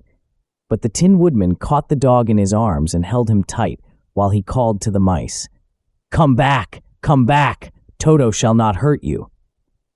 At this, the Queen of the Mice stuck her head out from a clump of grass and asked, in a timid voice, "Are you sure he will not bite us?" "I will not let him," said the Tin Woodman, "so do not be afraid." One by one, the mice came creeping back, and Toto did not bark again, although he tried to get out of the Woodman's arms, and would have bitten him had he not known very well he was made of tin. Finally, one of the biggest mice spoke. "Is there anything we can do," it asked, "to repay you for saving the life of our queen?" "Nothing that I know of," answered the Woodman, but the Scarecrow, who had been trying to think but could not because his head was stuffed with straw, said, quickly, "Oh yes, you can save our friend the Cowardly Lion who is asleep in the poppy bed." "A lion?" cried the little queen. "Why, he would eat us all up." "Oh no," declared the Scarecrow, "this lion is a coward." "Really?" asked the mouse. "He says so himself," answered the Scarecrow, "and he would never hurt anyone who is our friend. If you will help us to save him, I promise that he shall treat you all with kindness." "Very well," said the queen. "We will trust you, but what shall we do? Are there many of these mice which call you queen and are willing to obey you?" "Oh, yes, there are thousands," she replied. "Then send for them all to come here as soon as possible, and let each one bring a long piece of string." The queen turned to the mice that attended her and told them to go at once and get all her people. As soon as they heard her orders, they ran away in every direction as fast as possible. "Now," said the Scarecrow to the Tin Woodman, "you must go to those trees by the riverside and make a truck that will carry the lion." So the Woodman went at once to the trees and began to work, and he soon made a truck out of the limbs of trees, from which he chopped away all the leaves and branches. He fastened it together with wooden pegs and made the 4 wheels out of short pieces of a big tree trunk. So fast and so well did he work that by the time the mice began to arrive, the truck was all ready for them. They came from all directions, and there were thousands of them. Big mice and little mice and middle-sized mice, and each one brought a piece of string in his mouth. It was about this time that Dorothy woke from her long sleep and opened her eyes. She was greatly astonished to find herself lying upon the grass, with thousands of mice standing around and looking at her timidly. But the Scarecrow told her about everything, and turning to the dignified little mouse, he said, "Permit me to introduce to you Her Majesty, the Queen." Dorothy nodded gravely, and the Queen made a courtesy, after which she became quite friendly with the little girl. The Scarecrow and the Woodman now began to fasten the mice to the truck, using the strings they had brought. One end of a string was tied around the neck of each mouse, and the other end to the truck. Of course, the truck was 1,000 times bigger than any of the mice who were to draw it, but when all the mice had been harnessed, they were able to pull it quite easily. Even the Scarecrow and the Tin Woodman could sit on it, and were drawn swiftly by their queer little horses to the place where the lion lay asleep. After a great deal of hard work, for the lion was heavy, they managed to get him up on the truck. Then the Queen hurriedly gave her people the order to start, for she feared if the mice stayed among the poppies too long, they also would fall asleep. At first, the little creatures, many though they were, could hardly stir the heavily loaded truck, but the Woodman and the Scarecrow both pushed from behind, and they got along better. Soon they rolled the lion out of the poppy bed to the green fields, where he could breathe the sweet, fresh air again, instead of the poisonous scent of the flowers. Dorothy came to meet them and thanked the little mice warmly for saving her companion from death. She had grown so fond of the big lion she was glad he had been rescued. Then the mice were unharnessed from the truck and scampered away through the grass to their homes. The Queen of the Mice was the last to leave. "If ever you need us again," she said, "come out into the field and call, and we shall hear you and come to your assistance. Goodbye." "Goodbye," they all answered, and away the Queen ran, while Dorothy held Toto tightly lest he should run after her and frighten her. After this, they sat down beside the lion until he should awaken, and the Scarecrow brought Dorothy some fruit from a tree nearby, by which she ate for her dinner. Chapter 10. The Guardian of the Gate. It was some time before the Cowardly Lion awakened, for he had lain among the poppies a long while, breathing in their deadly fragrance. But when he did open his eyes and roll off the truck, he was very glad to find himself still alive. "I ran as fast as I could," he said, sitting down and yawning, "but the flowers were too strong for me. How did you get me out?" Then they told him of the field mice, and how they had generously saved him from death. And the Cowardly Lion laughed and said, "I have always thought myself very big and terrible, yet such small things as flowers came near to killing me, and such small animals as mice have saved my life. How strange it all is. But comrades, what shall we do now?" "We must journey on until we find the road of yellow brick again," said Dorothy, "and then we can keep on to the Emerald City." So, the lion being fully refreshed and feeling quite himself again, they all started upon the journey, greatly enjoying the walk through the soft, fresh grass. And it was not long before they reached the road of yellow brick and turned again toward the Emerald City where the great Oz dwelt. The road was smooth and well paved now, and the country about was beautiful, so that the travelers rejoiced in leaving the forest far behind, and with it the many dangers they had met in its gloomy shades. Once more, they could see fences built beside the road, but these were painted green, and when they came to a small house, in which a farmer evidently lived, that also was painted green. They passed by several of these houses during the afternoon, and sometimes people came to the doors and looked at them as if they would like to ask questions, but no one came near them, nor spoke to them because of the great lion, of which they were much afraid. The people were all dressed in clothing of a lovely emerald green color and wore peaked hats like those of the Munchkins. "This must be the land of Oz," said Dorothy, "and we are surely getting near the Emerald City." "Yes," answered the Scarecrow. "Everything is green here, while in the country of the Munchkins, blue was the favorite color." but the people do not seem to be as friendly as the Munchkins, and I'm afraid we shall be unable to find a place to pass the night." "I should like something to eat besides fruit," said the girl, "and I'm sure Toto is nearly starved. Let us stop at the next house and talk to the people." So, when they came to a good-sized farmhouse, Dorothy walked boldly up to the door and knocked. A woman opened it just far enough to look out and said, "What do you want, child, and why is that great lion with you?" "We wish to pass the night with you, if you will allow us," answered Dorothy, "and the lion is my friend and comrade, and would not hurt you for the world." "Is he tame?" asked the woman, opening the door a little wider. "Oh, yes," said the girl, "and he is a great coward, too, so that he will be more afraid of you than you are of him."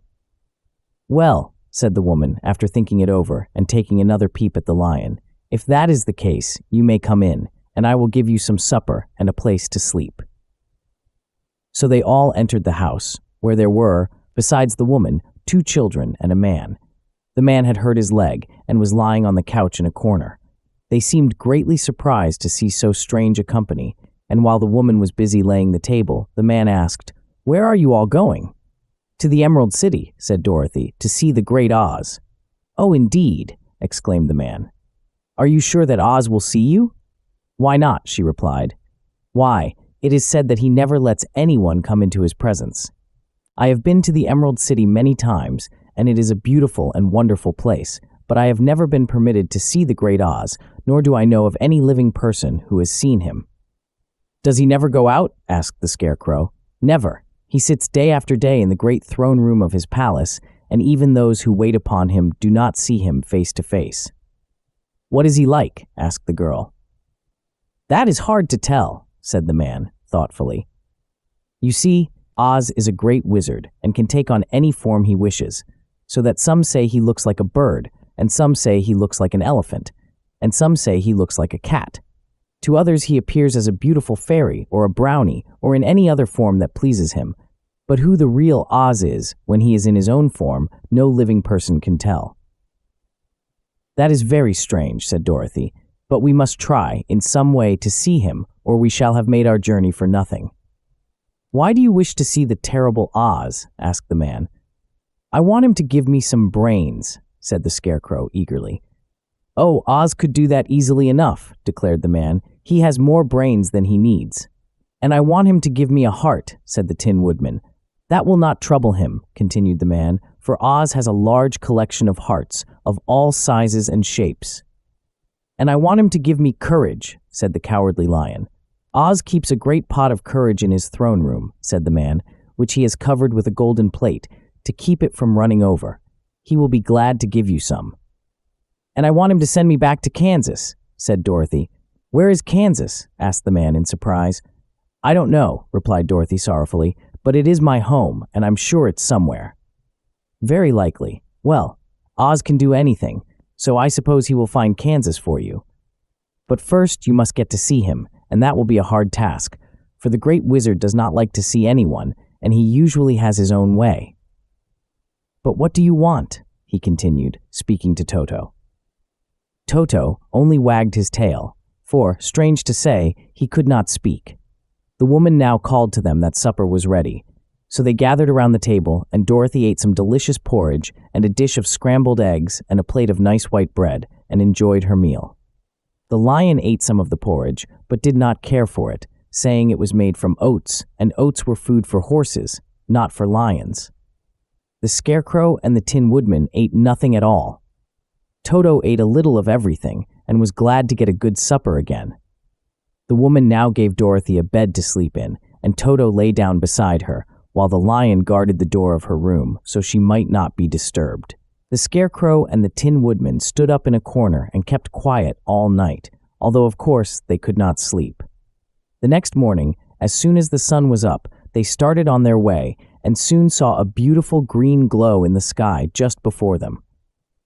"That must be the Emerald City," said Dorothy. As they walked on, the green glow became brighter and brighter, and it seemed that at last they were nearing the end of their travels. Yet it was afternoon before they came to the great wall that surrounded the city. It was high and thick and of a bright green color. In front of them, and at the end of the road of yellow brick, was a big gate, all studded with emeralds that glittered so in the sun that even the painted eyes of the Scarecrow were dazzled by their brilliancy. There was a bell beside the gate, and Dorothy pushed the button and heard a silvery tinkle sound within. Then the big gate swung slowly open, and they all passed through and found themselves in a high, arched room, the walls of which glistened with countless emeralds. Before them stood a little man about the same size as the Munchkins. He was clothed all in green, from his head to his feet, and even his skin was of a greenish tint. At his side was a large green box. When he saw Dorothy and her companions, the man asked, "What do you wish in the Emerald City?" "We came here to see the Great Oz," said Dorothy. The man was so surprised at this answer that he sat down to think it over. "It has been many years since anyone asked me to see Oz," he said, shaking his head in perplexity. "He is powerful and terrible, and if you come on an idle or foolish errand to bother the wise reflections of the great wizard, he might be angry and destroy you all in an instant." "But it is not a foolish errand, nor an idle one," replied the Scarecrow. "It is important, and we have been told that Oz is a good wizard." "So he is," said the Green Man, "and he rules the Emerald City wisely and well. But to those who are not honest, or who approach him from curiosity, he is most terrible, and few have ever dared ask to see his face. I am the guardian of the gates, and since you demand to see the Great Oz, I must take you to his palace. But first you must put on the spectacles." "Why?" asked Dorothy. "Because if you did not wear spectacles, the brightness and glory of the Emerald City would blind you. Even those who live in the city must wear spectacles night and day. They are all locked on, for Oz so ordered it when the city was first built, and I have the only key that will unlock them." He opened the big box, and Dorothy saw that it was filled with spectacles of every size and shape. All of them had green glasses in them. The guardian of the gates found a pair that would just fit Dorothy and put them over her eyes. There were 2 golden bands fastened to them that passed around the back of her head, where they were locked together by a little key that was at the end of a chain the guardian of the gates wore around his neck. When they were on, Dorothy could not take them off had she wished. But of course, she did not want to be blinded by the glare of the Emerald City, so she said nothing. Then the Green Man fitted spectacles for the Scarecrow and the Tin Woodman and the Lion, and even on little Toto, and all were locked fast with the key. Then the guardian of the gates put on his own glasses and told them he was ready to show them to the palace. Taking a big golden key from a peg on the wall, he opened another gate, and they all followed him through the portal into the streets of the Emerald City. Chapter 11. The Wonderful Emerald City of Oz. Even with eyes protected by the green spectacles, Dorothy and her friends were at first dazzled by the brilliancy of the wonderful city. The streets were lined with beautiful houses all built of green marble and studded everywhere with sparkling emeralds.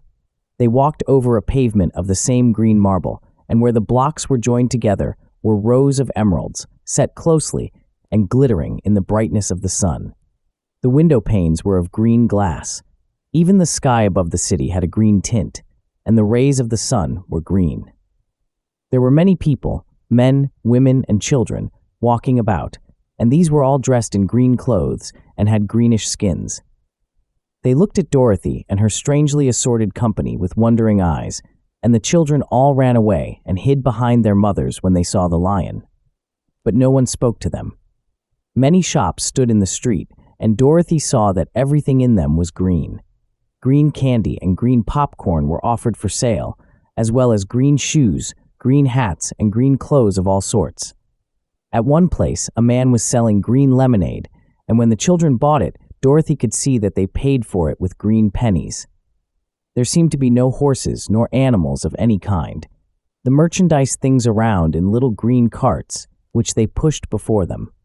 Everyone seemed happy and contented and prosperous. The guardian of the gates led them through the streets until they came to a big building, exactly in the middle of the city, which was the Palace of Oz, the Great Wizard.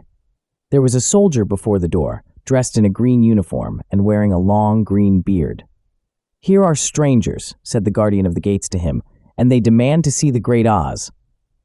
"Step inside," answered the soldier, "and I will carry your message to him." So they passed through the palace gates and were led into a big room with a green carpet and lovely green furniture set with emeralds. The soldier made them all wipe their feet upon a green mat before entering this room, and when they were seated, he said, politely, "Please make yourselves comfortable while I go to the door of the throne room and tell Oz you are here." They had to wait a long time before the soldier returned. When at last he came back, Dorothy asked, "Have you seen Oz?" "Never have I seen him," returned the soldier. "I have never seen him, but I spoke to him as he sat behind his screen and gave him your message. He says he will grant you an audience if you so desire, but each one of you must enter his presence alone, and he will admit but one each day.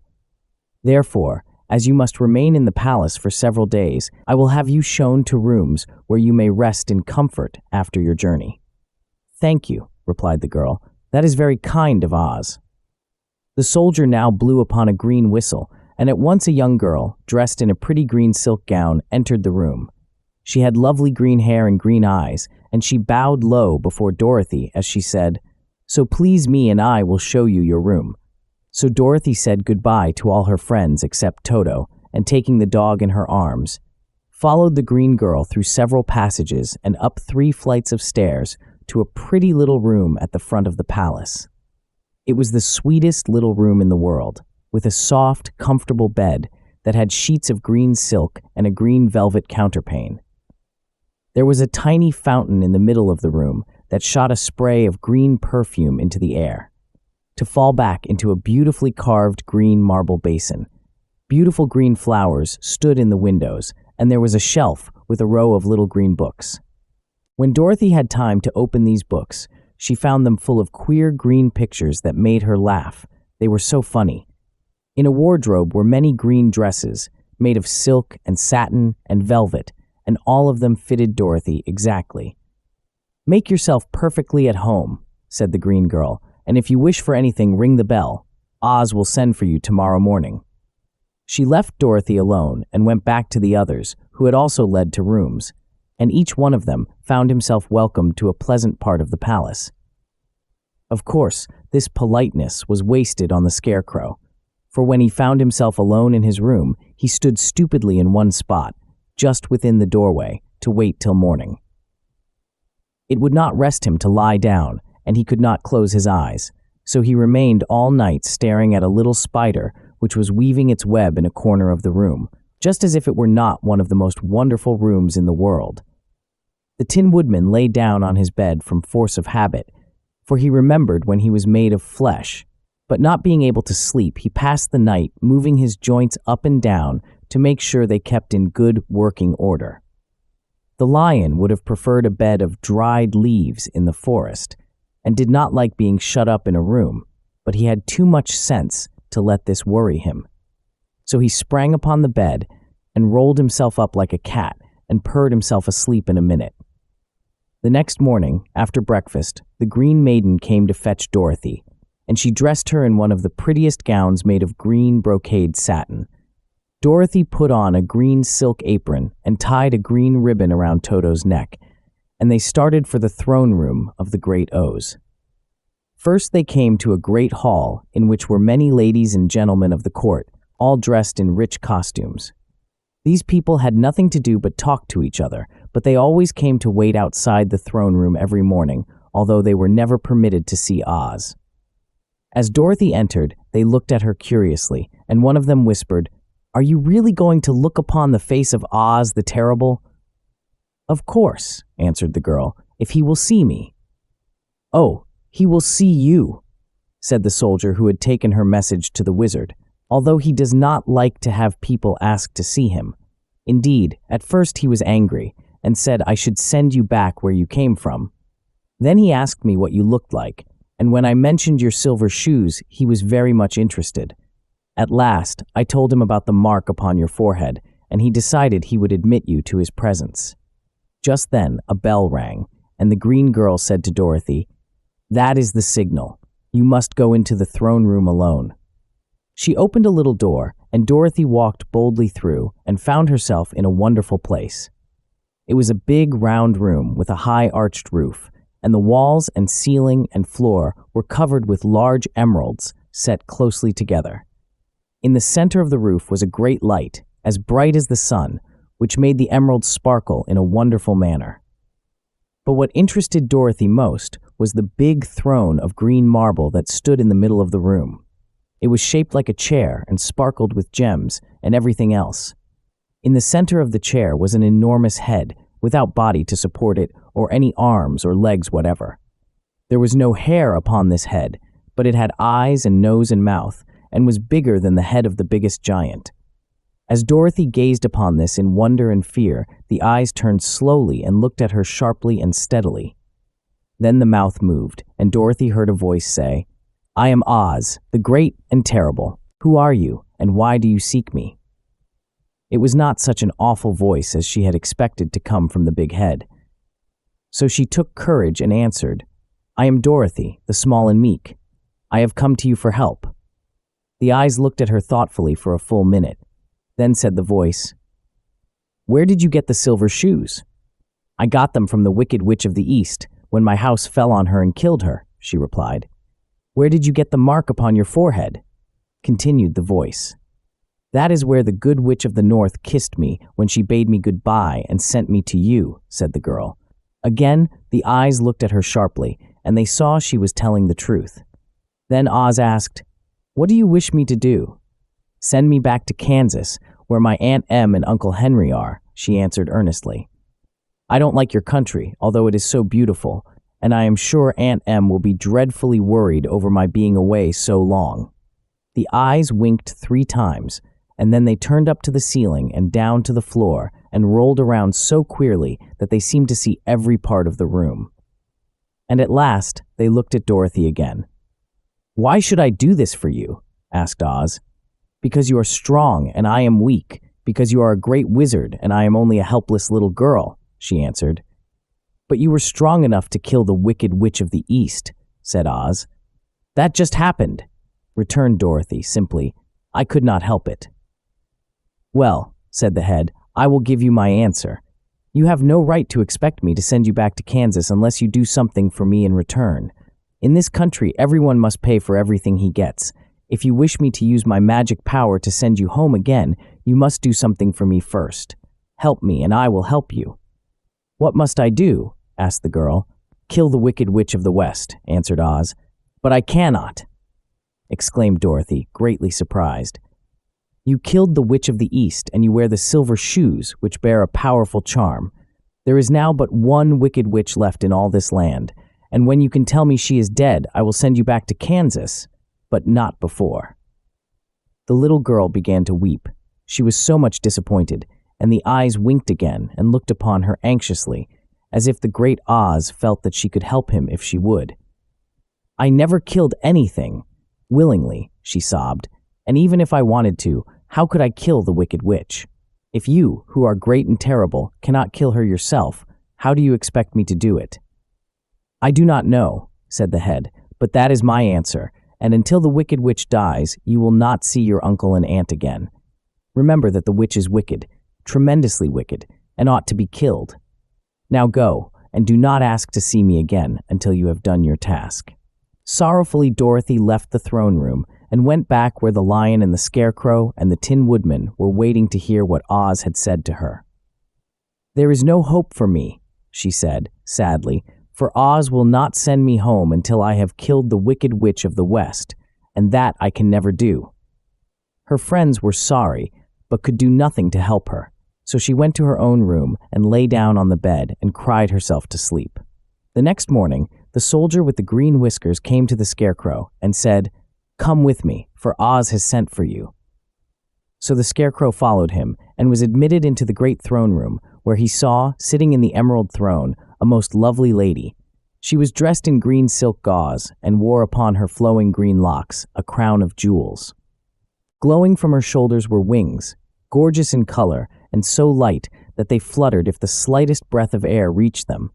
When the Scarecrow had bowed, as prettily as his straw stuffing would let him, before this beautiful creature, she looked upon him sweetly and said, "I am Oz, the great and terrible. Who are you, and why do you seek me?" Now the Scarecrow, who had expected to see the great head Dorothy had told him of, was much astonished. But he answered her bravely, "I am only a scarecrow stuffed with straw. Therefore I have no brains, and I come to you praying that you will put brains in my head instead of straw, so that I may become as much a man as any other in your dominions." "Why should I do this for you?" asked the lady. "Because you are wise and powerful, and no one else can help me," answered the Scarecrow. "I never grant favors without some return," said Oz, "but this much I will promise. If you will kill for me the Wicked Witch of the West, I will bestow upon you a great many brains, and such good brains that you will be the wisest man in all the land of Oz." "I thought you asked Dorothy to kill the witch," said the Scarecrow, in surprise. "So I did. I don't care who kills her, but until she is dead I will not grant your wish. Now go, and do not seek me again until you have earned the brains you so greatly desire." The Scarecrow went sorrowfully back to his friends and told them what Oz had said, and Dorothy was surprised to find that the great wizard was not a head, as she had seen him, but a lovely lady. "All the same," said the Scarecrow, "she needs a heart as much as the Tin Woodman."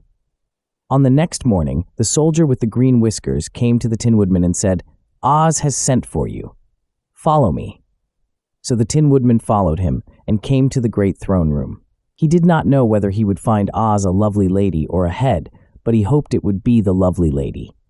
"For," he said to himself, "if it is the head, I am sure I shall not be given a heart, since a head has no heart of its own and therefore cannot feel for me. But if it is the lovely lady, I shall beg hard for a heart, for all ladies are themselves said to be kindly-hearted." But when the woodman entered the great throne room, he saw neither the head nor the lady, for Oz had taken the shape of a most terrible beast. It was nearly as big as an elephant, and the green throne seemed hardly strong enough to hold its weight. The beast had a head like that of a rhinoceros, only there were 5 eyes in its face. There were 5 long arms growing out of its body, and it also had 5 long, slim legs. Thick, woolly hair covered every part of it, and a more dreadful-looking monster could not be imagined.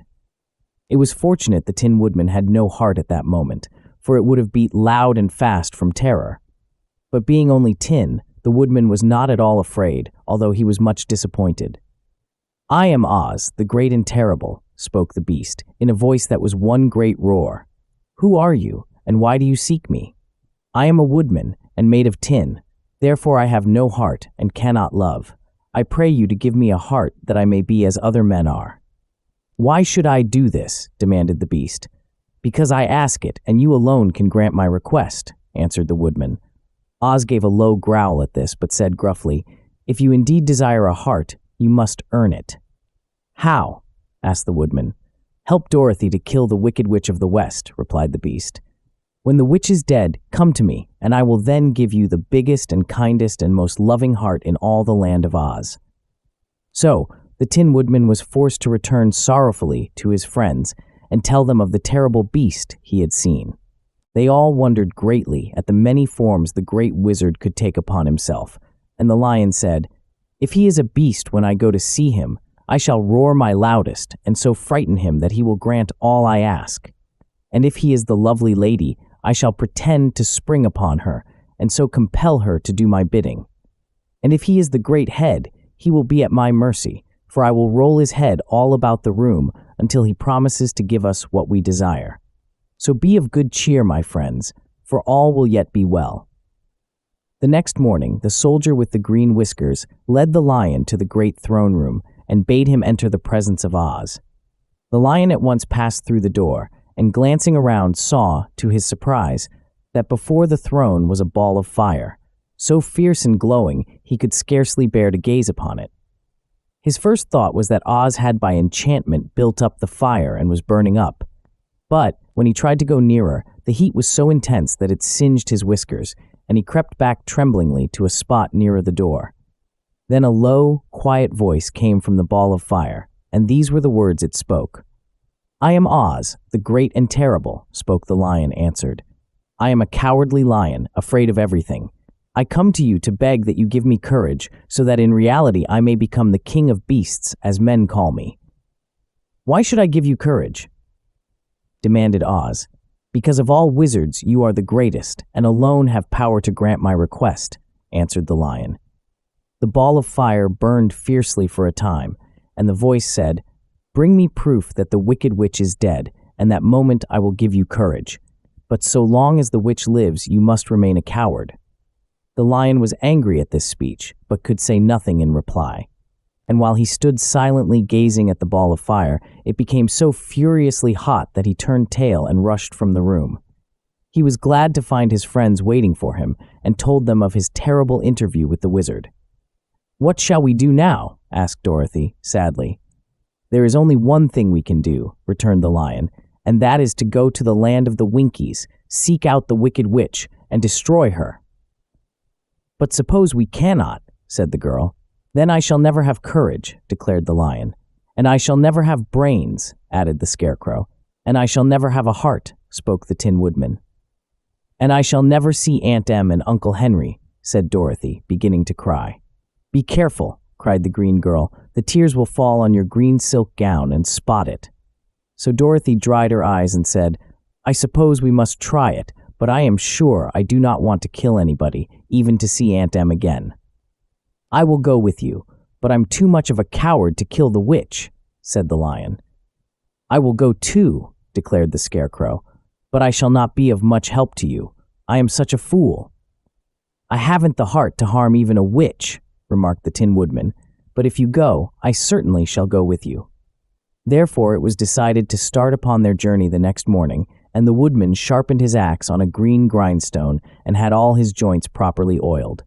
The Scarecrow stuffed himself with fresh straw, and Dorothy put new paint on his eyes that he might see better. The green girl, who was very kind to them, filled Dorothy's basket with good things to eat, and fastened a little bell around Toto's neck with a green ribbon. They went to bed quite early and slept soundly until daylight, when they were awakened by the crowing of a green cock that lived in the backyard of the palace, and the cackling of a hen that had laid a green egg. Chapter 12. The Search for the Wicked Witch. The soldier with the green whiskers led them through the streets of the Emerald City until they reached the room where the guardian of the gates lived. This officer unlocked their spectacles to put them back in his great box, and then he politely opened the gate for our friends. "Which road leads to the Wicked Witch of the West?" asked Dorothy. "There is no road," answered the guardian of the gates. "No one ever wishes to go that way." "How then are we to find her?" inquired the girl. "That will be easy," replied the man, "for when she knows you are in the country of the Winkies, she will find you and make you all her slaves." "Perhaps not," said the Scarecrow, "for we mean to destroy her." "Oh, that is different," said the guardian of the gates. "No one has ever destroyed her before, so I naturally thought she would make slaves of you, as she has of all the rest. But take care, for she is wicked and fierce, and may not allow you to destroy her. Keep to the west, where the sun sets, and you cannot fail to find her." They thanked him and bade him goodbye, and turned toward the west, walking over fields of soft grass dotted here and there with daisies and buttercups. Dorothy still wore the pretty silk dress she had put on in the palace, but now, to her surprise, she found it was no longer green, but pure white. The ribbon around Toto's neck had also lost its green color, and was as white as Dorothy's dress. The Emerald City was soon left far behind. As they advanced, the ground became rougher and hillier, for there were no farms nor houses in this country of the West, and the ground was untilled. In the afternoon the sun shone hot in their faces, for there were no trees to offer them shade, so that before night Dorothy and Toto and the lion were tired, and lay down upon the grass and fell asleep, with the woodman and the Scarecrow keeping watch. Now the Wicked Witch of the West had but one eye, yet that was as powerful as a telescope, and could see everywhere. So as she sat in the door of her castle, she happened to look around, and saw Dorothy lying asleep, with her friends all about her. They were a long distance off, but the Wicked Witch was angry to find them in her country. So she blew upon a silver whistle that hung around her neck. At once there came running to her from all directions a pack of great wolves. They had long legs and fierce eyes and sharp teeth. "Go to those people," said the witch, "and tear them to pieces." "Are you not going to make them your slaves?" asked the leader of the wolves. "No," she answered. "One is of tin and one of straw. One is a girl and another a lion. None of them is fit to work, so you may tear them into small pieces." "Very well," said the wolf, and he dashed away at full speed, followed by the others. It was lucky the Scarecrow and the Woodman were wide awake and heard the wolves coming. "This is my fight," said the Woodman, "so get behind me and I will meet them as they come." He seized his axe, which he had made very sharp, and as the leader of the wolves came on, the Tin Woodman swung his arm and chopped the wolf's head from its body, so that it immediately died. As soon as he could raise his axe, another wolf came up, and he also fell under the sharp edge of the Tin Woodman's weapon. There were 40 wolves, and 40 times a wolf was killed, so that at last they all lay dead in a heap before the Woodman. Then he put down his axe and sat beside the Scarecrow, who said, "It was a good fight, friend." They waited until Dorothy awoke the next morning. The little girl was quite frightened when she saw the great pile of shaggy wolves, but the Tin Woodman told her all. She thanked him for saving them and sat down to breakfast, after which they started again upon their journey. Now this same morning, the Wicked Witch came to the door of her castle and looked out with her one eye that could see afar off. She saw all her wolves lying dead, and the strangers still traveling through her country. This made her angrier than before, and she blew her silver whistle twice. Straightway a great flock of wild crows came flying toward her, enough to darken the sky. And the Wicked Witch said to the King Crow, "Fly at once to the strangers, peck out their eyes, and tear them to pieces." The wild crows flew in one great flock toward Dorothy and her companions.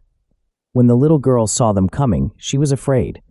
But the Scarecrow said, "This is my battle, so lie down beside me, and you will not be harmed." So they all lay upon the ground except the Scarecrow, and he stood up and stretched out his arms. And when the crows saw him, they were frightened, as these birds always are, by scarecrows, and did not dare to come any nearer. But the King Crow said, "It is only a stuffed man. I will peck his eyes out." The King Crow flew at the Scarecrow, who caught it by the head and twisted its neck until it died. And then another crow flew at him, and the Scarecrow twisted its neck also. There were 40 crows, and 40 times the Scarecrow twisted a neck, until at last all were lying dead beside him. Then he called to his companions to rise, and again they went upon their journey. When the Wicked Witch looked out again and saw all her crows lying in a heap, she got into a terrible rage and blew her 3 times upon her silver whistle. Forthwith there was heard a great buzzing in the air, and a swarm of black bees came flying towards her. "Go to the strangers and sting them to death," commanded the witch, and the bees turned and flew rapidly until they came to where Dorothy and her friends were walking.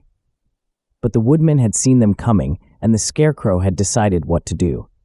"Take out my straw and scatter it over the little girl and the dog and the lion," he said to the Woodman, "and the bees cannot sting them."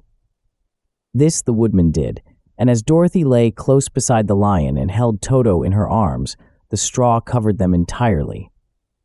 The bees came and found no one but the Woodman to sting, so they flew at him and broke off all their stings against the tin, without hurting the Woodman at all. And as bees cannot live when their stings are broken, that was the end of the black bees, and they lay scattered thick about the Woodman, like little heaps of fine coal. Then Dorothy and the lion got up, and the girl helped the Tin Woodman put the straw back into the Scarecrow again, until he was as good as ever.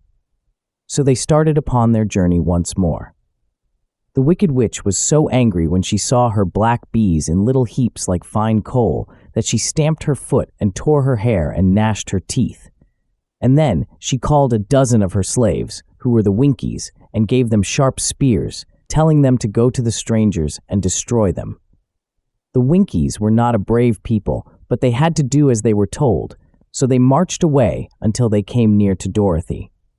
Then the lion gave a great roar and sprang toward them, and the poor Winkies were so frightened that they ran back as fast as they could. When they returned to the castle, the Wicked Witch beat them well with a strap and sent them back to their work, after which she sat down to think what she should do next. She could not understand how all her plans to destroy these strangers had failed, But she was a powerful witch, as well as a wicked one, and she soon made up her mind how to act. There was, in her cupboard, a golden cap, with a circle of diamonds and rubies running round it. This golden cap had a charm. Whoever owned it could call 3 times upon the winged monkeys, who would obey any order they were given. But no person could command these strange creatures more than 3 times. Twice already, the wicked witch had used the charm of the cap. Once was when she made over the Winkies her slaves and set herself to rule over the country. The second time was when she had fought against the Great Oz himself and driven him out of the land of the West. The winged monkeys had also helped her in doing this. Only once more could she use this golden cap, for which reason she did not like to do so until all her other powers were exhausted. But now that her fierce wolves and her wild crows and her stinging bees were gone, and her slaves had been scared away by the cowardly lion, she saw there was only one way left to destroy Dorothy and her friends. So the wicked witch took the golden cap from her cupboard and placed it upon her head. Then she stood upon her left foot and said slowly, "Epe, pepe, kake." Next she stood upon her right foot and said, "Hillo, holo." After this, she stood upon both feet and cried in a loud voice, "Sick!" Now the charm began to work.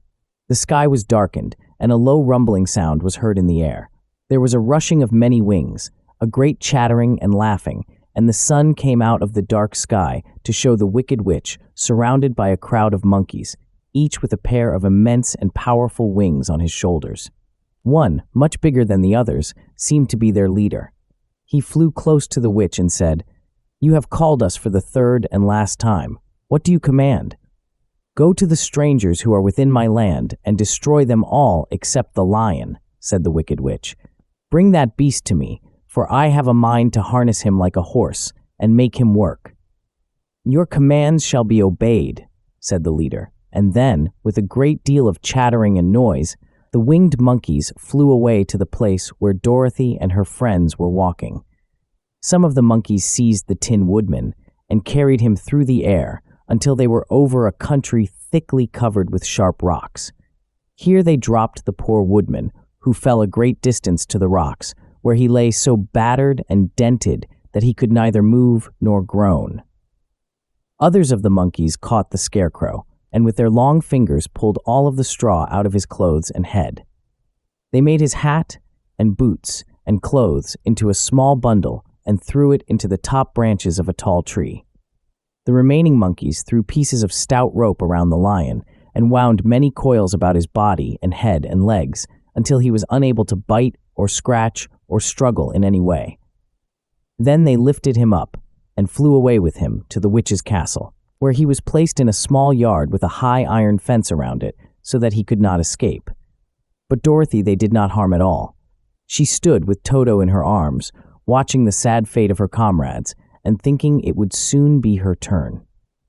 The leader of the winged monkeys flew up to her, his long, hairy arms stretched out and his ugly face grinning terribly, but he saw the mark of the good witch's kiss upon her forehead and stopped short, motioning the others not to touch her.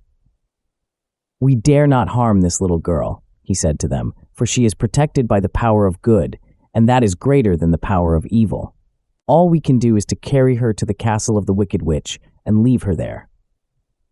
So, carefully and gently, they lifted Dorothy in their arms and carried her swiftly through the air until they came to the castle, where they set her down upon the front doorstep. Then the leader said to the witch, "We have obeyed you as far as we were able. The Tin Woodman and the Scarecrow are destroyed, and the lion is tied up in your yard. The little girl we dare not harm, nor the dog she carries in her arms. Your power over our band is now ended, and you will never see us again." Then all the winged monkeys, with much laughing and chattering and noise, flew into the air and were soon out of sight. The wicked witch was both surprised and worried when she saw the mark on Dorothy's forehead, for she knew well that neither the winged monkeys nor she herself dare hurt the girl in any way. She looked down at Dorothy's feet, and seeing the silver shoes, began to tremble with fear, for she knew what a powerful charm belonged to them. At first, the witch was tempted to run away from Dorothy, but she happened to look into the child's eyes and saw how simple the soul behind them was, and that the little girl did not know the wonderful power the silver shoes gave her. So the wicked witch laughed to herself and thought, "I can still make her my slave, for she does not know how to use her power." Then she said to Dorothy, harshly and severely, "Come with me, and see that you mind everything I tell you, for if you do not, I will make an end of you, as I did of the Tin Woodman and the Scarecrow." Dorothy followed her through many of the beautiful rooms in her castle until they came to the kitchen, where the witch bade her clean the pots and kettles and sweep the floor and keep the fire fed with wood. Dorothy went to work meekly, with her mind made up to work as hard as she could, for she was glad the wicked witch had decided not to kill her. With Dorothy hard at work, the witch thought she would go into the courtyard and harness the cowardly lion like a horse. It would amuse her, she was sure, to make him draw her chariot whenever she wished to go to drive. But as she opened the gate, the lion gave a loud roar and bounded at her so fiercely that the witch was afraid and ran out and shut the gate again. "If I cannot harness you," said the witch to the lion, speaking through the bars of the gate, "I can starve you. You shall have nothing to eat until you do as I wish." So after that she took no food to the imprisoned lion, but every day she came to the gate at noon and asked, "Are you ready to be harnessed like a horse?" And the lion would answer, "No. If you come in this yard, I will bite you." The reason the lion did not have to do as the witch wished was that every night, while the woman was asleep, Dorothy carried him food from the cupboard. After he had eaten, he would lie down on his bed of straw, and Dorothy would lie beside him and put her head on his soft, shaggy mane while they talked of their troubles and tried to plan some way to escape. But they could find no way to get out of the castle, for it was constantly guarded by the yellow Winkies, who were the slaves of the wicked witch, and too afraid of her not to do as she told them. The girl had to work hard during the day, and often the witch threatened to beat her with the same old umbrella she always carried in her hand. But, in truth, she did not dare to strike Dorothy because of the mark upon her forehead. The child did not know this, and was full of fear for herself and Toto. Once the witch struck Toto a blow with her umbrella, and the brave little dog flew at her and bit her leg in return. The witch did not bleed where she was bitten, for she was so wicked that the blood in her had dried up many years before. Dorothy's life became very sad as she grew to understand that it would be harder than ever to get back to Kansas and Aunt Em again. Sometimes she would cry bitterly for hours, with Toto sitting at her feet and looking into her face, winning dismally to show how sorry he was for his little mistress. Toto did not really care whether he was in Kansas or the land of Oz, so long as Dorothy was with him, but he knew the little girl was unhappy, and that made him unhappy too. Now the wicked witch had a great longing to have for her own the silver shoes which the girl always wore. Her bees and her crows and her wolves were lying in heaps and drying up, and she had used up all the power of the golden cap. But if she could only get hold of the silver shoes, they would give her more power than all the other things she had lost. She watched Dorothy carefully to see if she ever took off her shoes, thinking she might steal them. But the child was so proud of her pretty shoes that she never took them off except at night and when she took her bath. The witch was too much afraid of the dark to dare go in Dorothy's room at night to take the shoes, and her dread of water was greater than her fear of the dark, so she never came near when Dorothy was bathing. Indeed, the old witch never touched water, nor ever let water touch her in any way. But the wicked creature was very cunning, and she finally thought of a trick that would give her what she wanted. She placed a bar of iron in the middle of the kitchen floor, and then by her magic arts made the iron invisible to human eyes, so that when Dorothy walked across the floor, she stumbled over the bar, not being able to see it, and fell at full length. She was not much hurt, but in her fall, one of the silver shoes came off, and before she could reach it, the witch had snatched it away and put it on her own skinny foot. The wicked woman was greatly pleased with the success of her trick, for as long as she had one of the shoes, she owned half the power of their charm, and Dorothy could not use it against her, even had she known how to do so. The little girl, seeing she had lost one of her pretty shoes, grew angry and said to the witch, "Give me back my shoe." "I will not," retorted the witch, "for it is now my shoe and not yours." "You are a wicked creature," cried Dorothy. "You have no right to take my shoe from me." "I shall keep it just the same," said the witch, laughing at her, "and some day I shall get the other one from you too." This made Dorothy so very angry that she picked up the bucket of water that stood near and dashed it over the witch, wetting her from head to foot. Instantly, the wicked woman gave a loud cry of fear, and then as Dorothy looked at her in wonder, the witch began to shrink and fall away. "See what you have done," she screamed. "In a minute I shall melt away."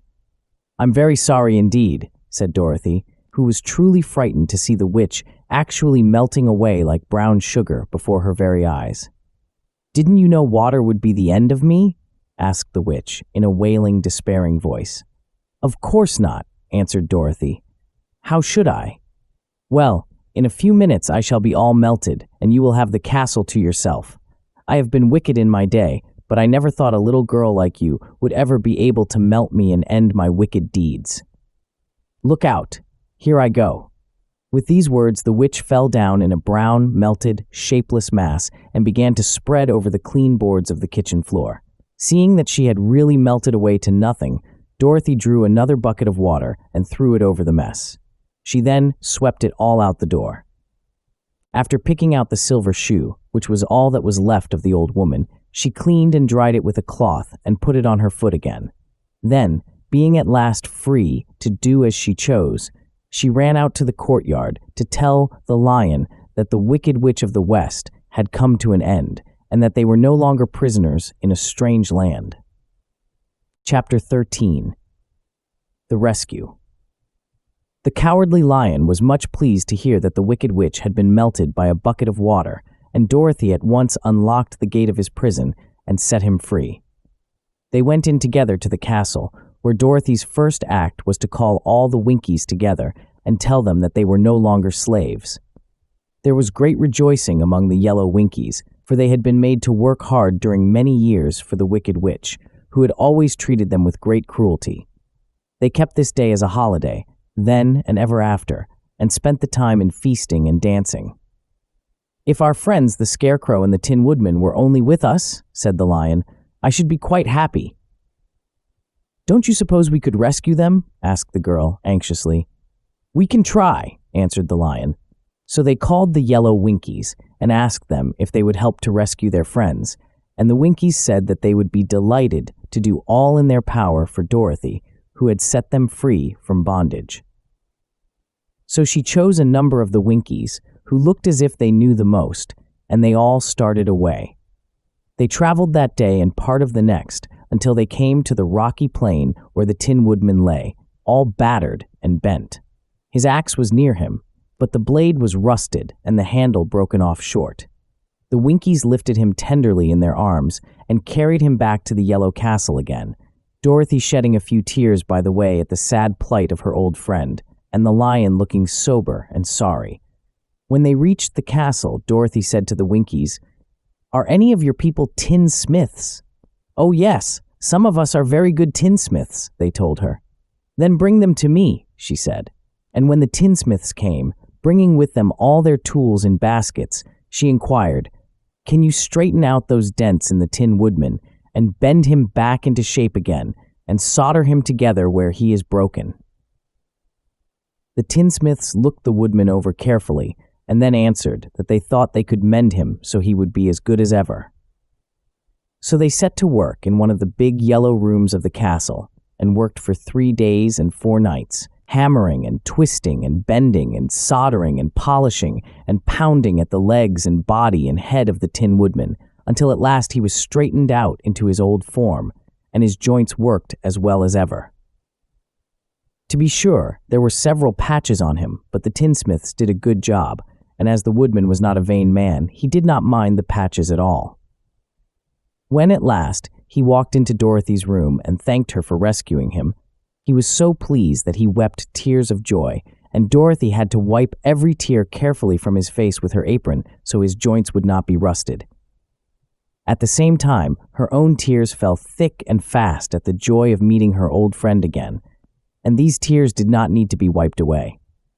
As for the lion, he wiped his eyes so often with the tip of his tail that it became quite wet, and he was obliged to go out into the courtyard and hold it in the sun till it dried.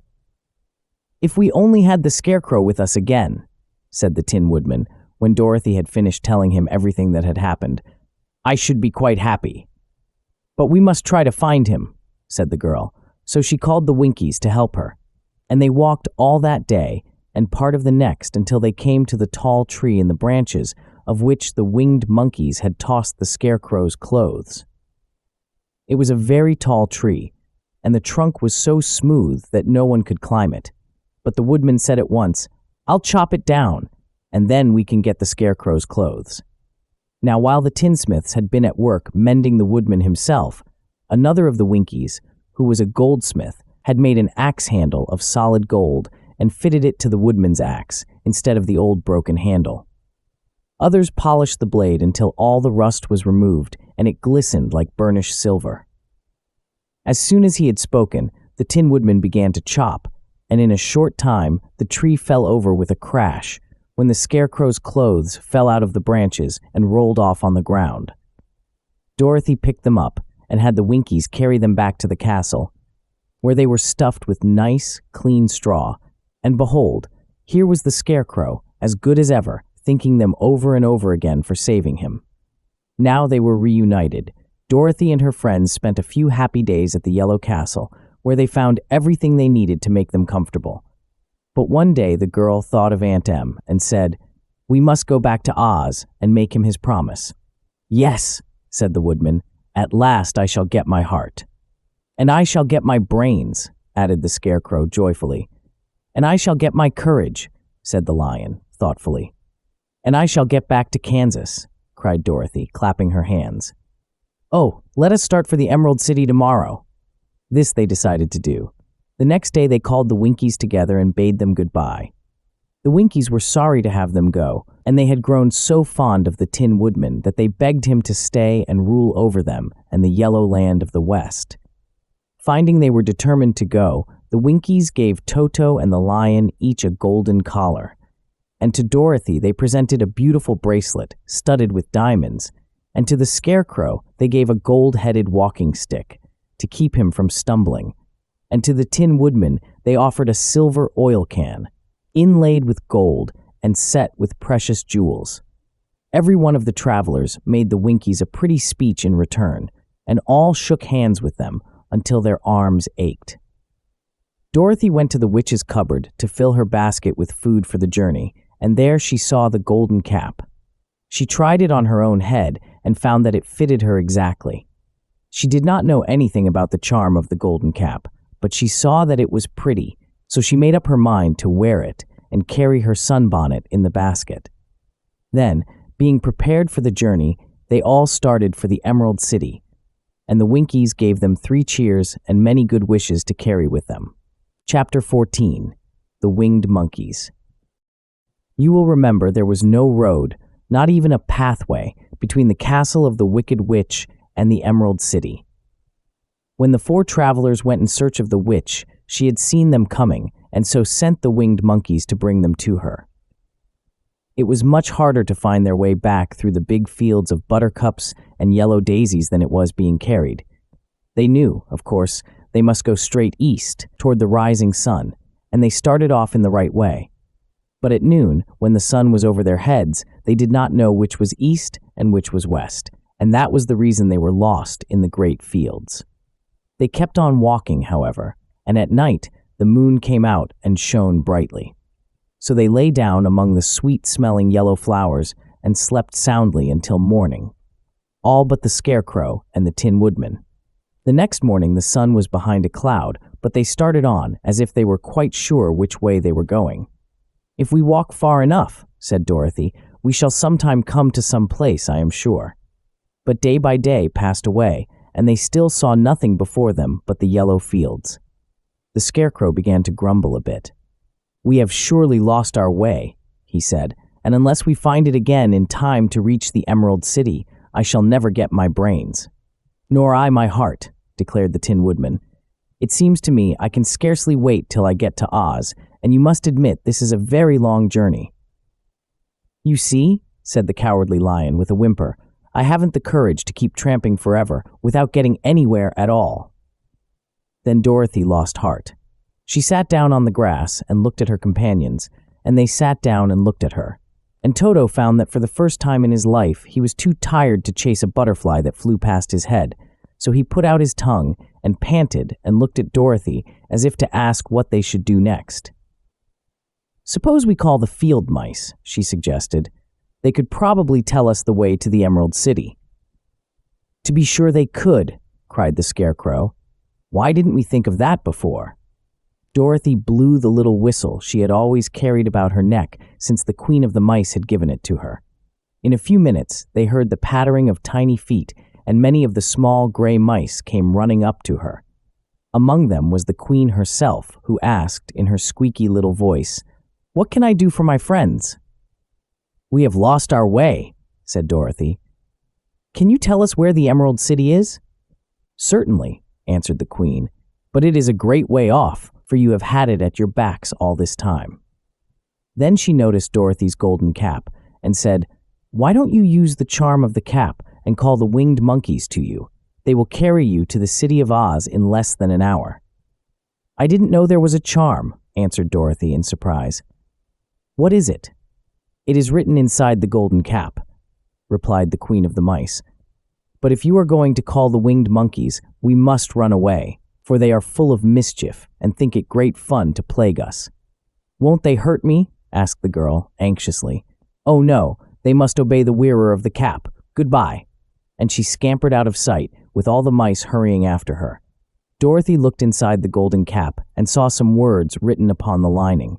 These, she thought, must be the charm, so she read the directions carefully and put the cap upon her head. "E-e-pep-pep-pe-cac-ke," she said, standing on her left foot. "What did you say?" asked the Scarecrow, who did not know what she was doing. "Hilo, holo, hilo," Dorothy went on, standing this time on her right foot. "Hello," replied the Tin Woodman calmly. "Ziz-ziz-ziz-zick," said Dorothy, who was now standing both feet. This ended the saying of the charm, and they heard a great chattering and flapping of wings as the band of winged monkeys flew up to them.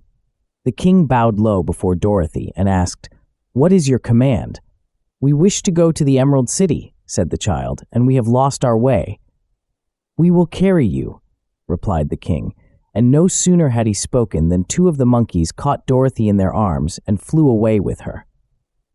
Others took the Scarecrow and the Woodman and the Lion, and one little monkey seized Toto and flew after them, although the dog tried hard to bite him.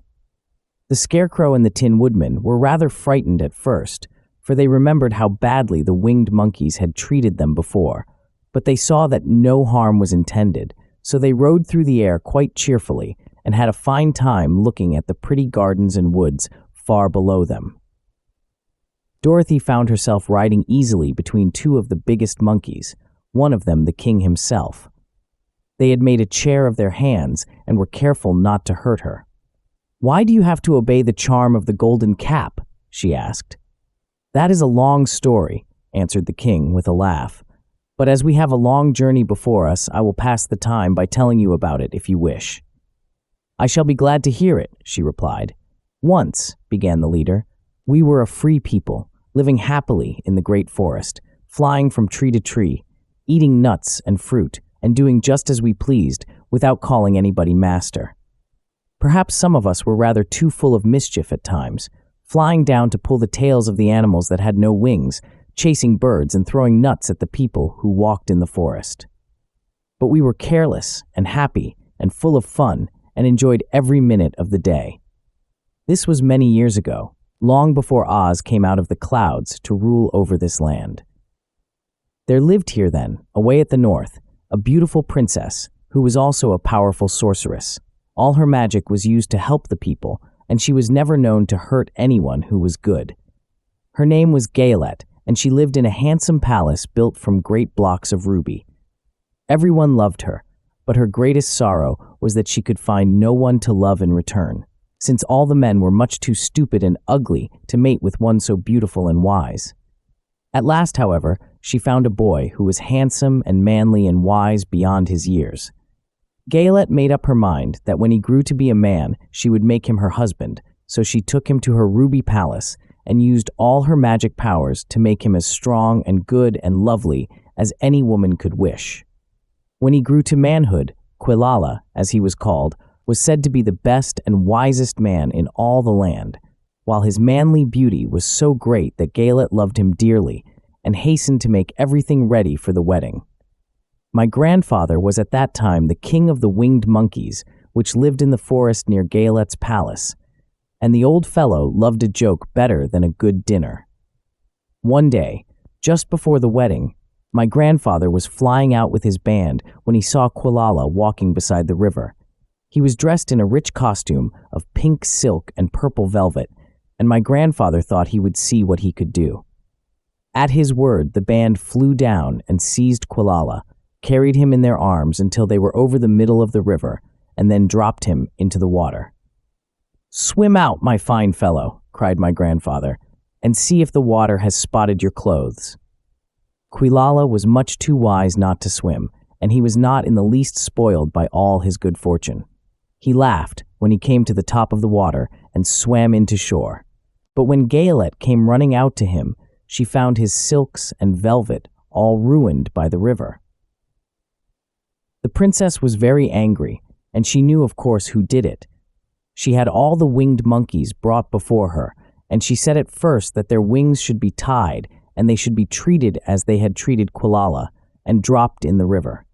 But my grandfather pleaded hard, for he knew the monkeys would drown in the river with their wings tied, and Quilala said a kind word for them also, so that Gaylet finally spared them on condition that the winged monkeys should ever after do 3 times the bidding of the owner of the golden cap. This cap had been made for a wedding present to Quilala, and it is said to have cost the princess half her kingdom. Of course, my grandfather and all the other monkeys at once agreed to the condition, and that is how it happens that we are 3 times the slaves of the owner of the golden cap, whomsoever he may be. "And what became of them?" asked Dorothy, who had been greatly interested in the story. "Quilala being the first owner of the golden cap," replied the monkey, "he was the first to lay his wishes upon us. As his bride could not bear the sight of us, he called us all to him in the forest after he had married her, and ordered us to always keep where she could never again set eyes on a winged monkey, which we were glad to do, for we were all afraid of her. This was all we ever had to do until the golden cap fell into the hands of the wicked witch of the West, who made us enslave the Winkies, and afterward drive Oz himself out of the land of the West. Now the golden cap is yours, and 3 times you have the right to lay your wishes upon us." As the Monkey King finished his story, Dorothy looked down and saw the green, shining walls of the Emerald City before them. She wondered at the rapid flight of the monkeys, but was glad the journey was over. The strange creatures set the travelers down carefully before the gate of the city. The king bowed low to Dorothy and then flew swiftly away, followed by all his band.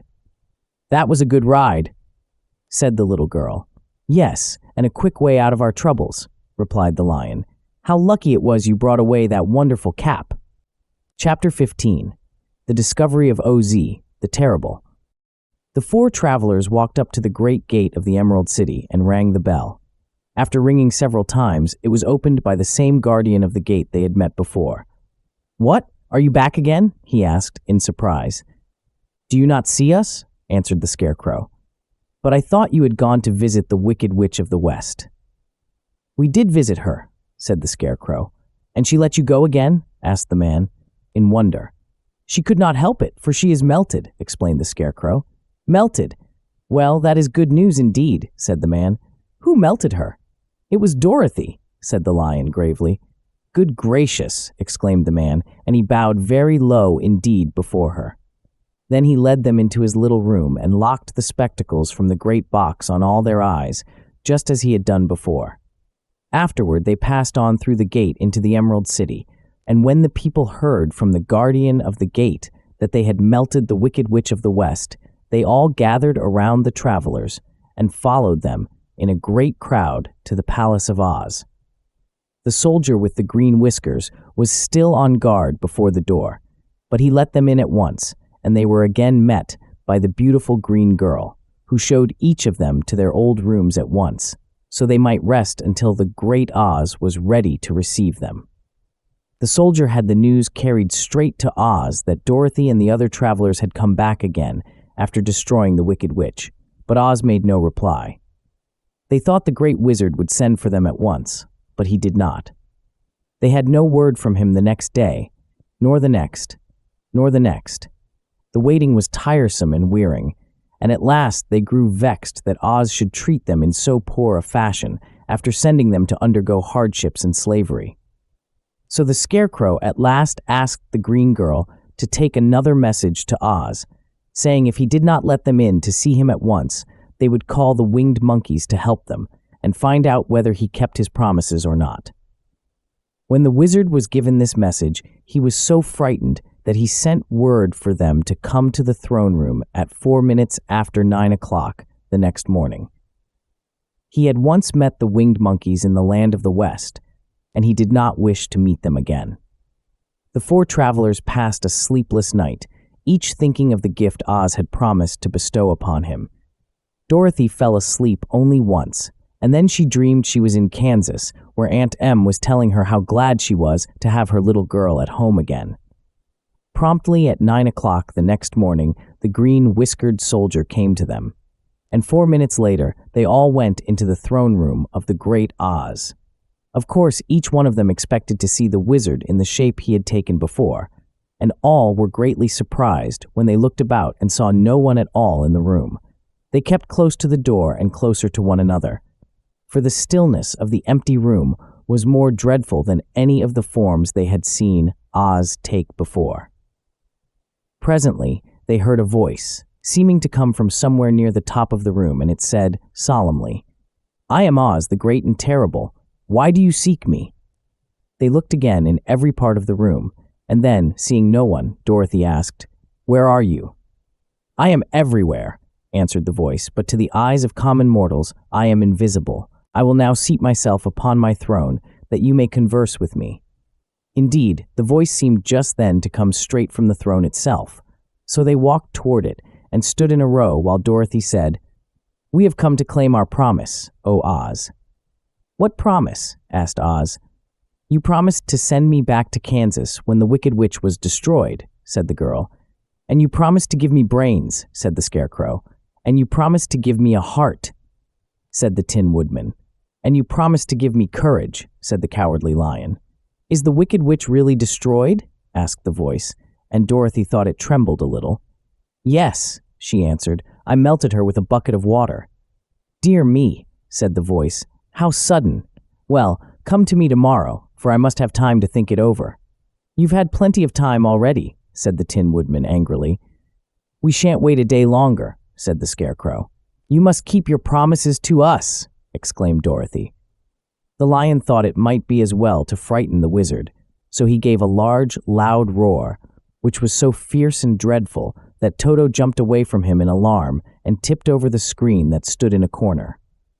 As it fell with a crash, they looked that way, and the next moment all of them were filled with wonder, for they saw standing in just the spot the screen had hidden a little old man with a bald head and a wrinkled face who seemed to be as much surprised as they were.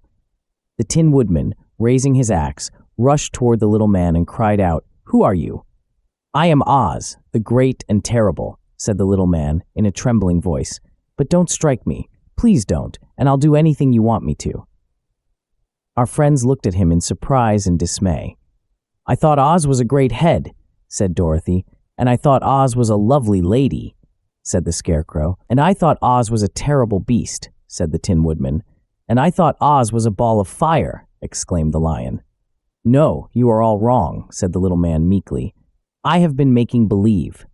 "Making believe," cried Dorothy. "Are you not a great wizard?" "Hush, my dear," he said. "Don't speak so loud or you will be overheard, and I should be ruined. I'm supposed to be a great wizard." "And aren't you?" she asked. "Not a bit of it, my dear. I'm just a common man." "You're more than that," said the Scarecrow in a grieved tone. "You're a humbug." "Exactly so," declared the little man, rubbing his hands together as if it pleased him. "I am a humbug." "But this is terrible," said the Tin Woodman. "How shall I ever get my heart?" "Or I my courage?" asked the Lion. "Or I my brains?" wailed the Scarecrow, wiping the tears from his eyes with his coat sleeve. "My dear friends," said Oz, "I pray you not to speak of these little things. Think of me and the terrible trouble I'm in at being found out." "Doesn't anyone else know you're a humbug?" asked Dorothy. "No one knows it but you four, and myself," replied Oz. "I have fooled everyone so long that I thought I should never be found out. It was a great mistake my ever letting you into the throne room. Usually I will not see even my subjects, and so they believe I am something terrible." "But I don't understand," said Dorothy in bewilderment. "How was it that you appeared to me as a great head?" "That was one of my tricks," answered Oz.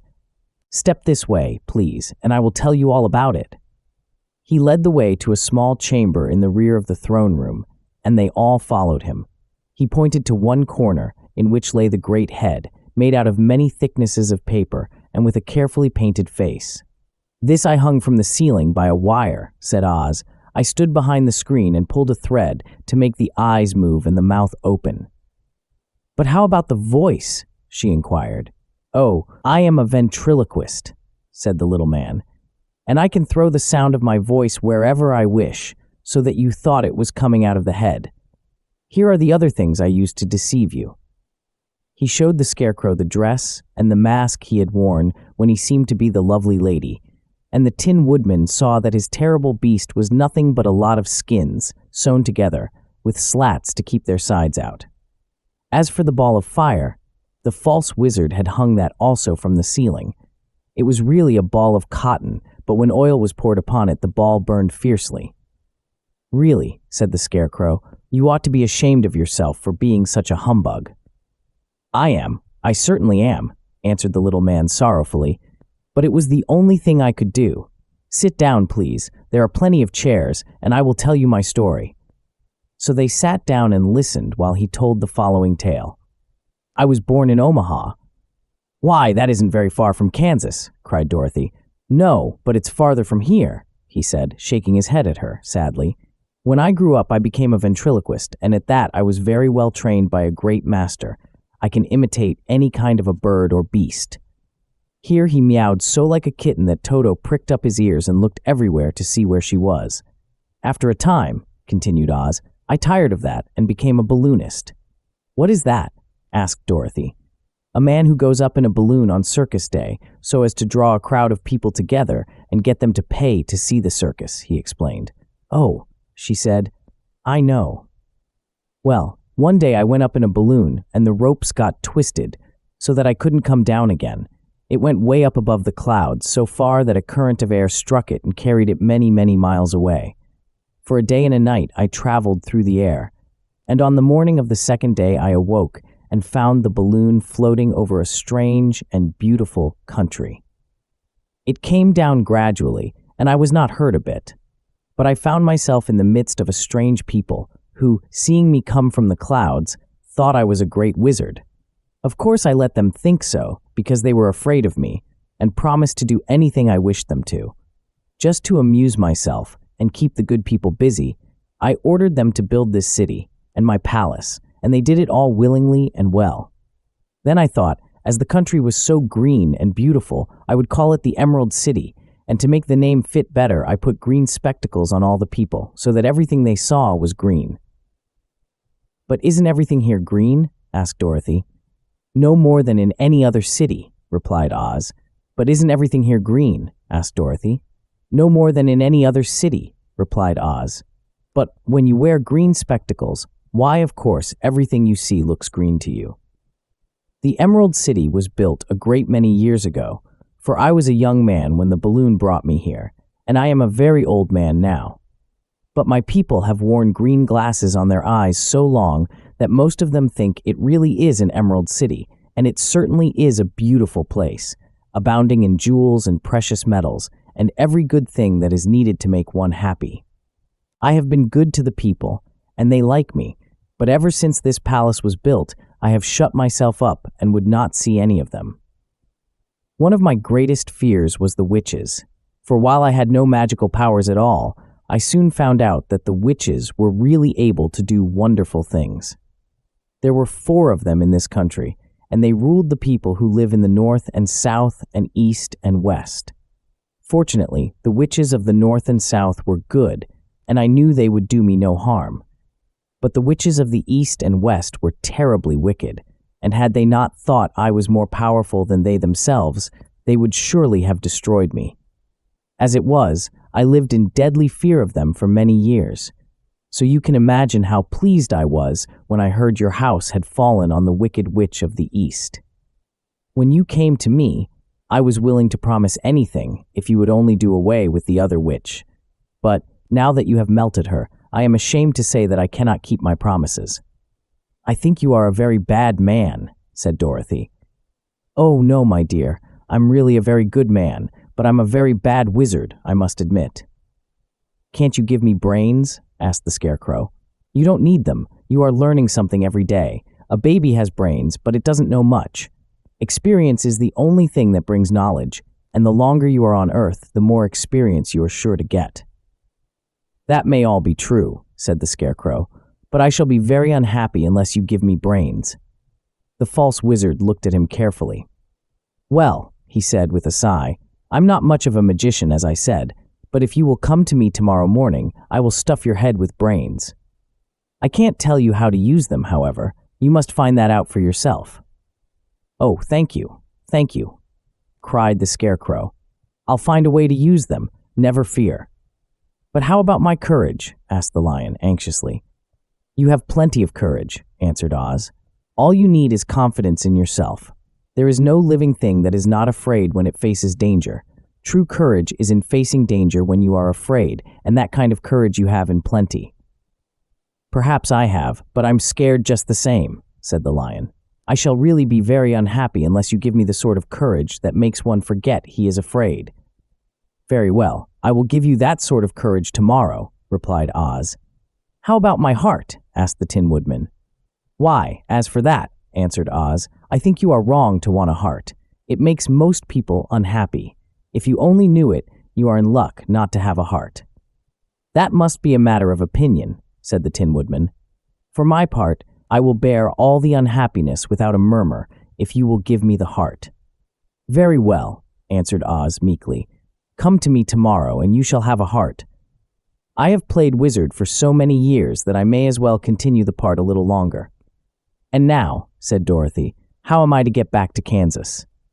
"We shall have to think about that," replied the little man. "Give me 2 or 3 days to consider the matter, and I'll try to find a way to carry you over the desert. In the meantime, you shall all be treated as my guests, and while you live in the palace, my people will wait upon you and obey your slightest wish. There is only one thing I ask in return for my help, such as it is. You must keep my secret and tell no one I am a humbug." They agreed to say nothing of what they had learned, and went back to their rooms in high spirits. Even Dorothy had hope that the great and terrible humbug, as she called him, would find a way to send her back to Kansas, and if he did, that she was willing to forgive him everything. Chapter 16. The Magic Art of the Great Humbug. Next morning, the Scarecrow said to his friends, "Congratulate me. I am going to Oz to get my brains at last. When I return, I shall be as other men are." "I have always liked you as you were," said Dorothy simply. "It is kind of you to like a scarecrow," he replied, "but surely you will think more of me when you hear the splendid thoughts my new brain is going to turn out." Then he said goodbye to them all in a cheerful voice and went to the throne room, where he rapped upon the door. "Come in," said Oz. The Scarecrow went in and found the little man sitting down by the window, engaged in deep thought. "I have come for my brains," remarked the Scarecrow, a little uneasily. "Oh, yes, sit down in that chair, please," replied Oz. "You must excuse me for taking your head off, but I shall have to do it in order to put your brains in their proper place." "That's all right," said the Scarecrow. "You are quite welcome to take my head off, as long as it will be a better one when you put it on again." So the wizard unfastened his head and emptied out the straw. Then he entered the back room and took up a measure of bran, which he mixed with a great many pins and needles. Having shaken them together thoroughly, he filled the top of the Scarecrow's head with the mixture and stuffed the rest of the space with straw to hold it in place. When he had fastened the Scarecrow's head on his body again, he said to him, "Hereafter you will be a great man, for I have given you a lot of brand new brains." The Scarecrow was both pleased and proud at the fulfillment of his greatest wish, and having thanked Oz warmly, he went back to his friends. Dorothy looked at him curiously. His head was quite bulging out at the top with brains. "How do you feel?" she asked. "I feel wise indeed," he answered earnestly. "When I get used to my brains, I shall know everything." "Why are those needles and pins sticking out of your head?" asked the Tin Woodman. "That is proof that he is sharp," remarked the Lion. "Well, I must go to Oz and get my heart," said the Woodman, so he walked to the throne room and knocked at the door. "Come in," called Oz, and the Woodman entered and said, "I have come for my heart." "Very well," answered the little man, "but I shall have to cut a hole in your breast so I can put your heart in the right place. I hope it won't hurt you." "Oh no," answered the Woodman, "I shall not feel it at all." So Oz brought a pair of tinner's shears and cut a small square hole in the left side of the Tin Woodman's breast. Then, going to a chest of drawers, he took out a pretty heart made entirely of silk and stuffed with sawdust.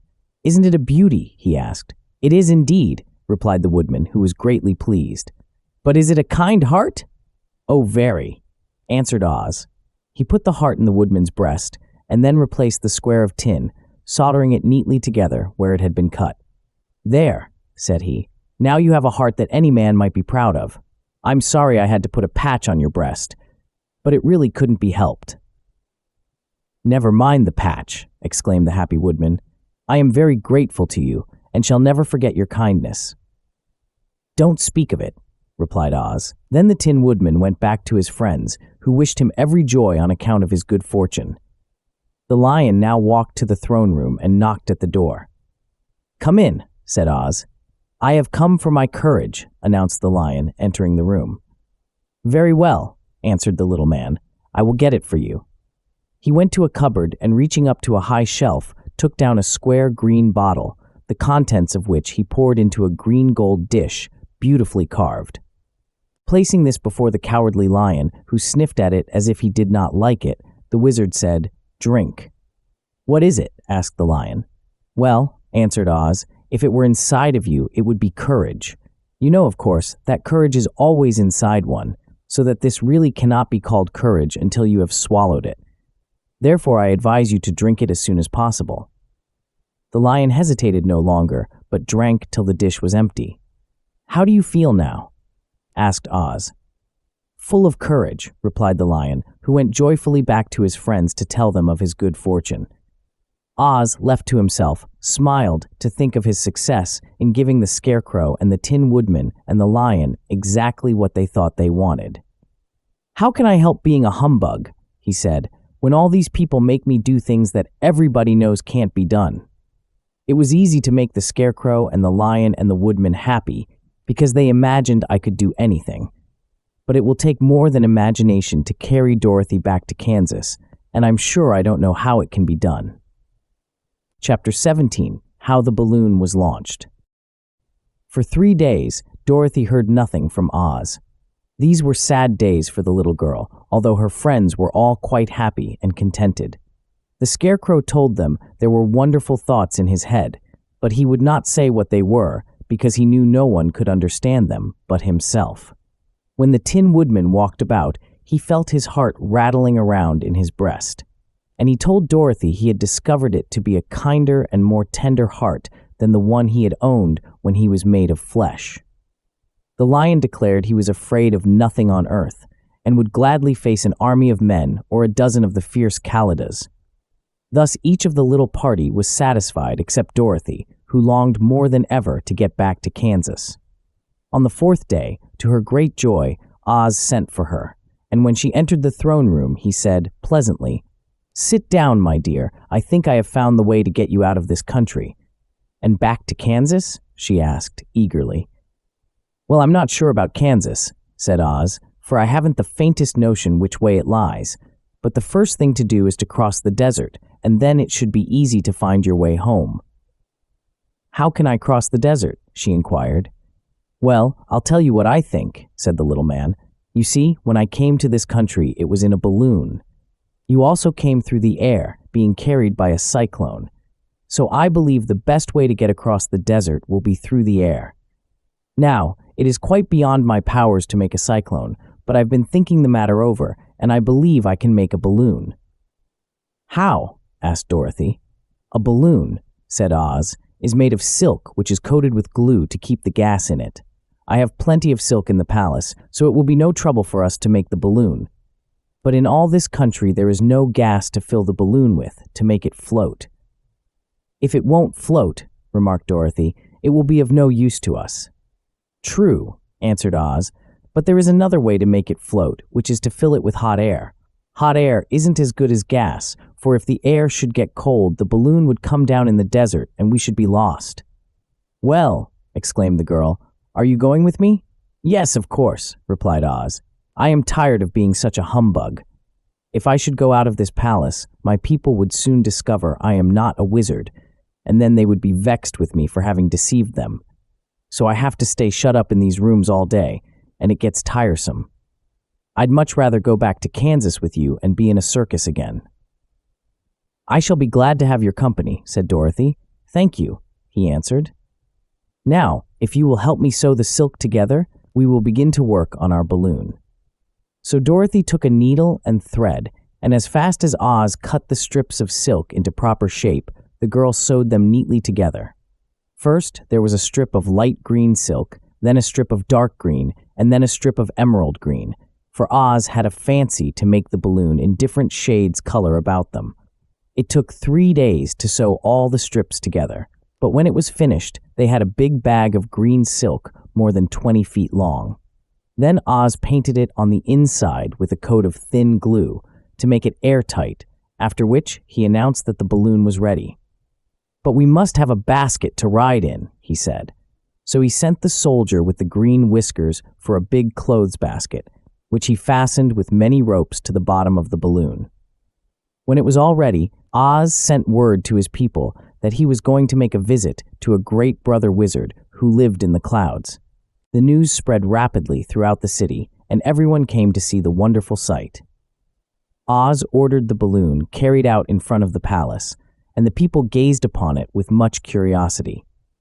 The Tin Woodman had chopped a big pile of wood, and now he made a fire of it, and Oz held the bottom of the balloon over the fire so that the hot air that arose from it would be caught in the silken bag.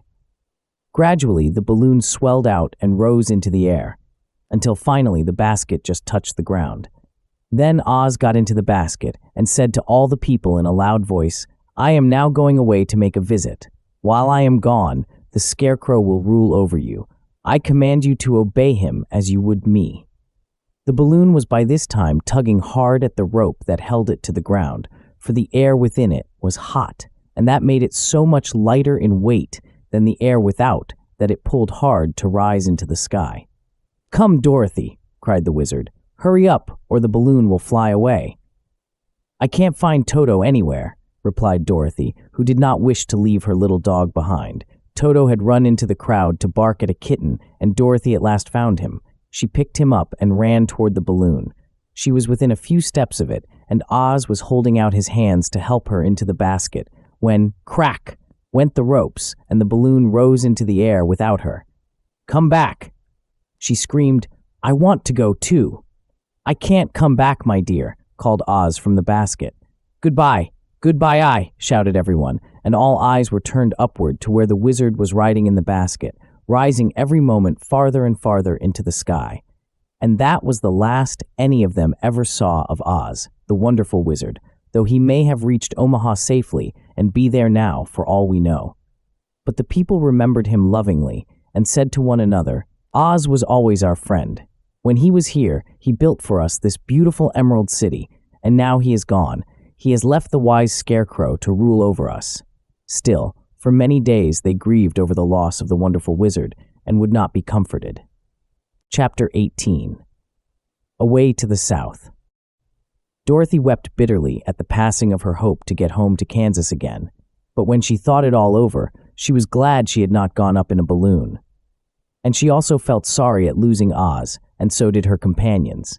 The Tin Woodman came to her and said, "Truly, I should be ungrateful if I failed to mourn for the man who gave me my lovely heart. I should like to cry a little because Oz is gone, if you will kindly wipe away my tears, so that I shall not rust." "With pleasure," she answered, and brought a towel at once. Then the Tin Woodman wept for several minutes, and she watched the tears carefully and wiped them away with the towel. When he had finished, he thanked her kindly and oiled himself thoroughly with his jeweled oil can to guard against mishap. The Scarecrow was now the ruler of the Emerald City, and although he was not a wizard, the people were proud of him. "For," they said, "there is not another city in all the world that is ruled by a stuffed man." And, so far as they knew, they were quite right. The morning after the balloon had gone up with Oz, the four travelers met in the throne room and talked matters over. The Scarecrow sat in the big throne, and the others stood respectfully before him. "We are not so unlucky," said the new ruler, "for this palace and the Emerald City belong to us, and we can do just as we please. When I remember that a short time ago I was up on a pole in a farmer's cornfield, and that I am now the ruler of this beautiful city, I am quite satisfied with my lot." "I also," said the Tin Woodman, "am well pleased with my new heart, and, really, that was the only thing I wished in all the world. For my part, I am content in knowing I am as brave as any beast that ever lived, if not braver," said the Lion modestly. "If Dorothy would only be contented to live in the Emerald City," continued the Scarecrow, "we might all be happy together." "But I don't want to live here," cried Dorothy. "I want to go to Kansas and live with Aunt Em and Uncle Henry." "Well then, what can be done?" inquired the Woodman. The Scarecrow decided to think, and he thought so hard that the pins and needles began to stick out of his brains.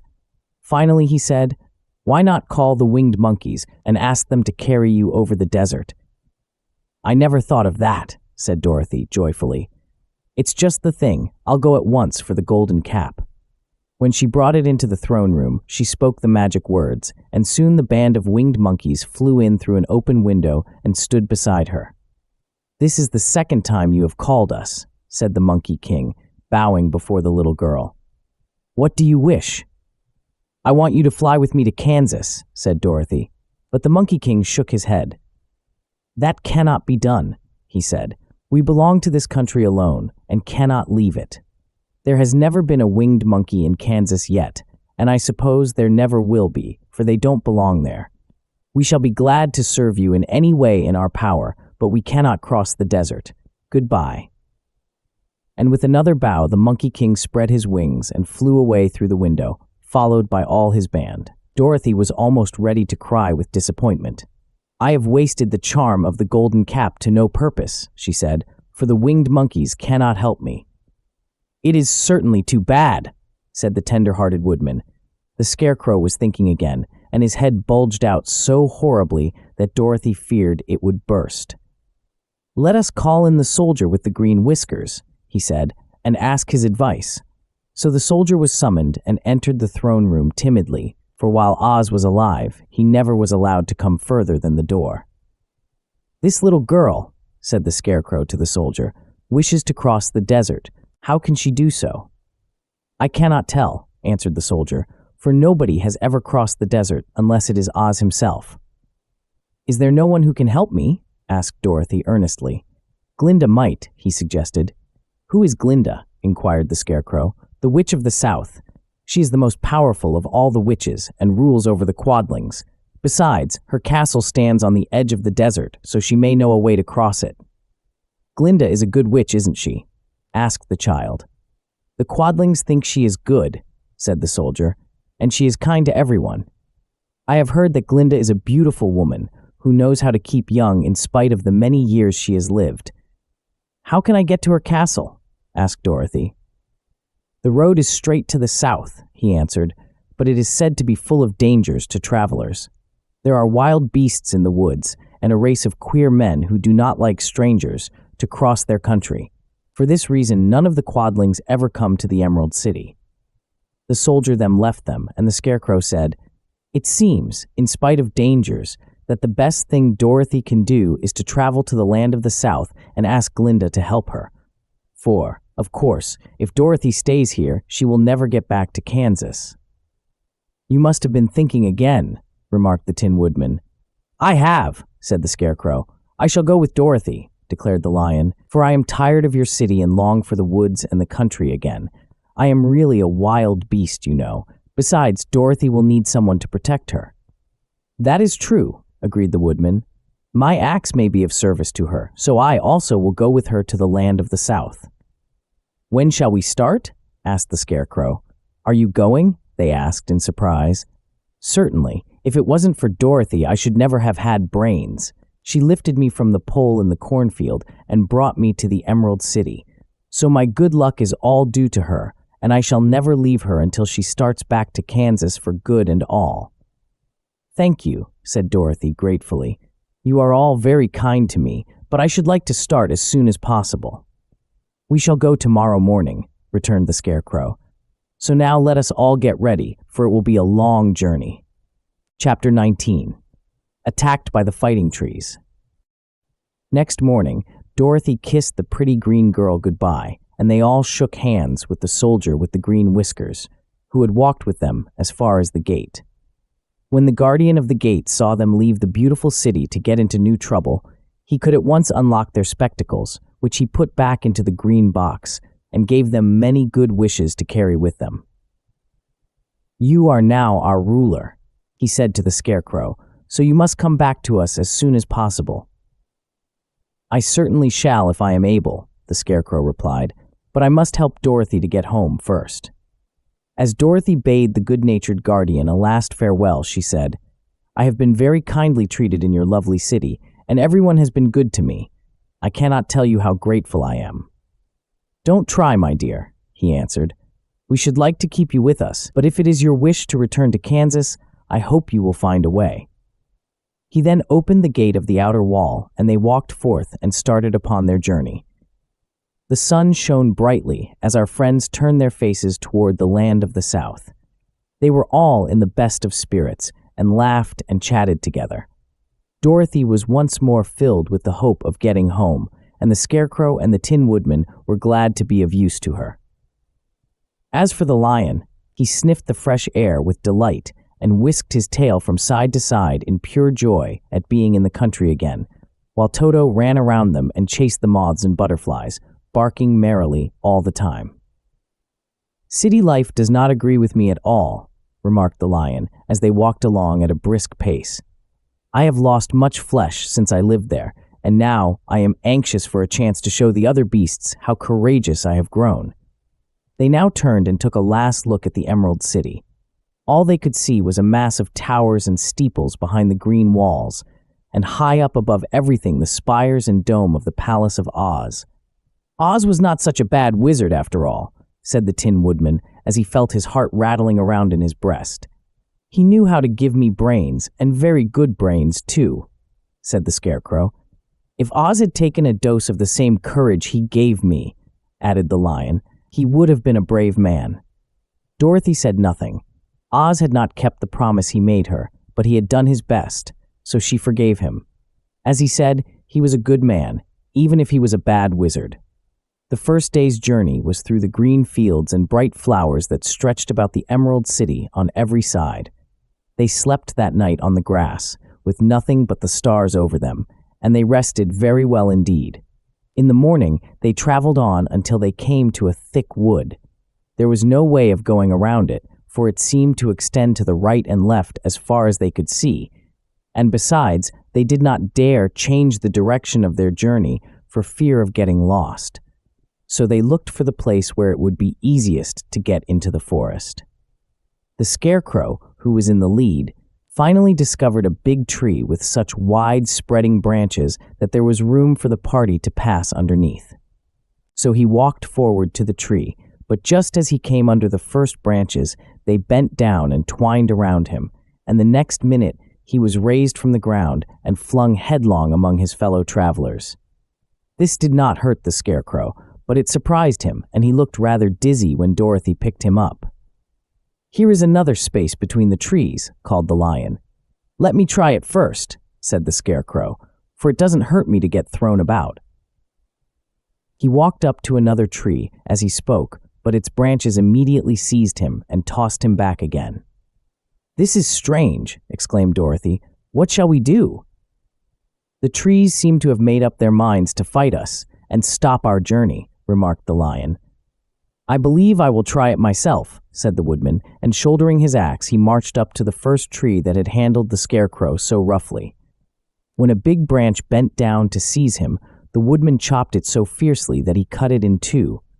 At once the tree began shaking all its branches as if in pain, and the Tin Woodman passed safely under it.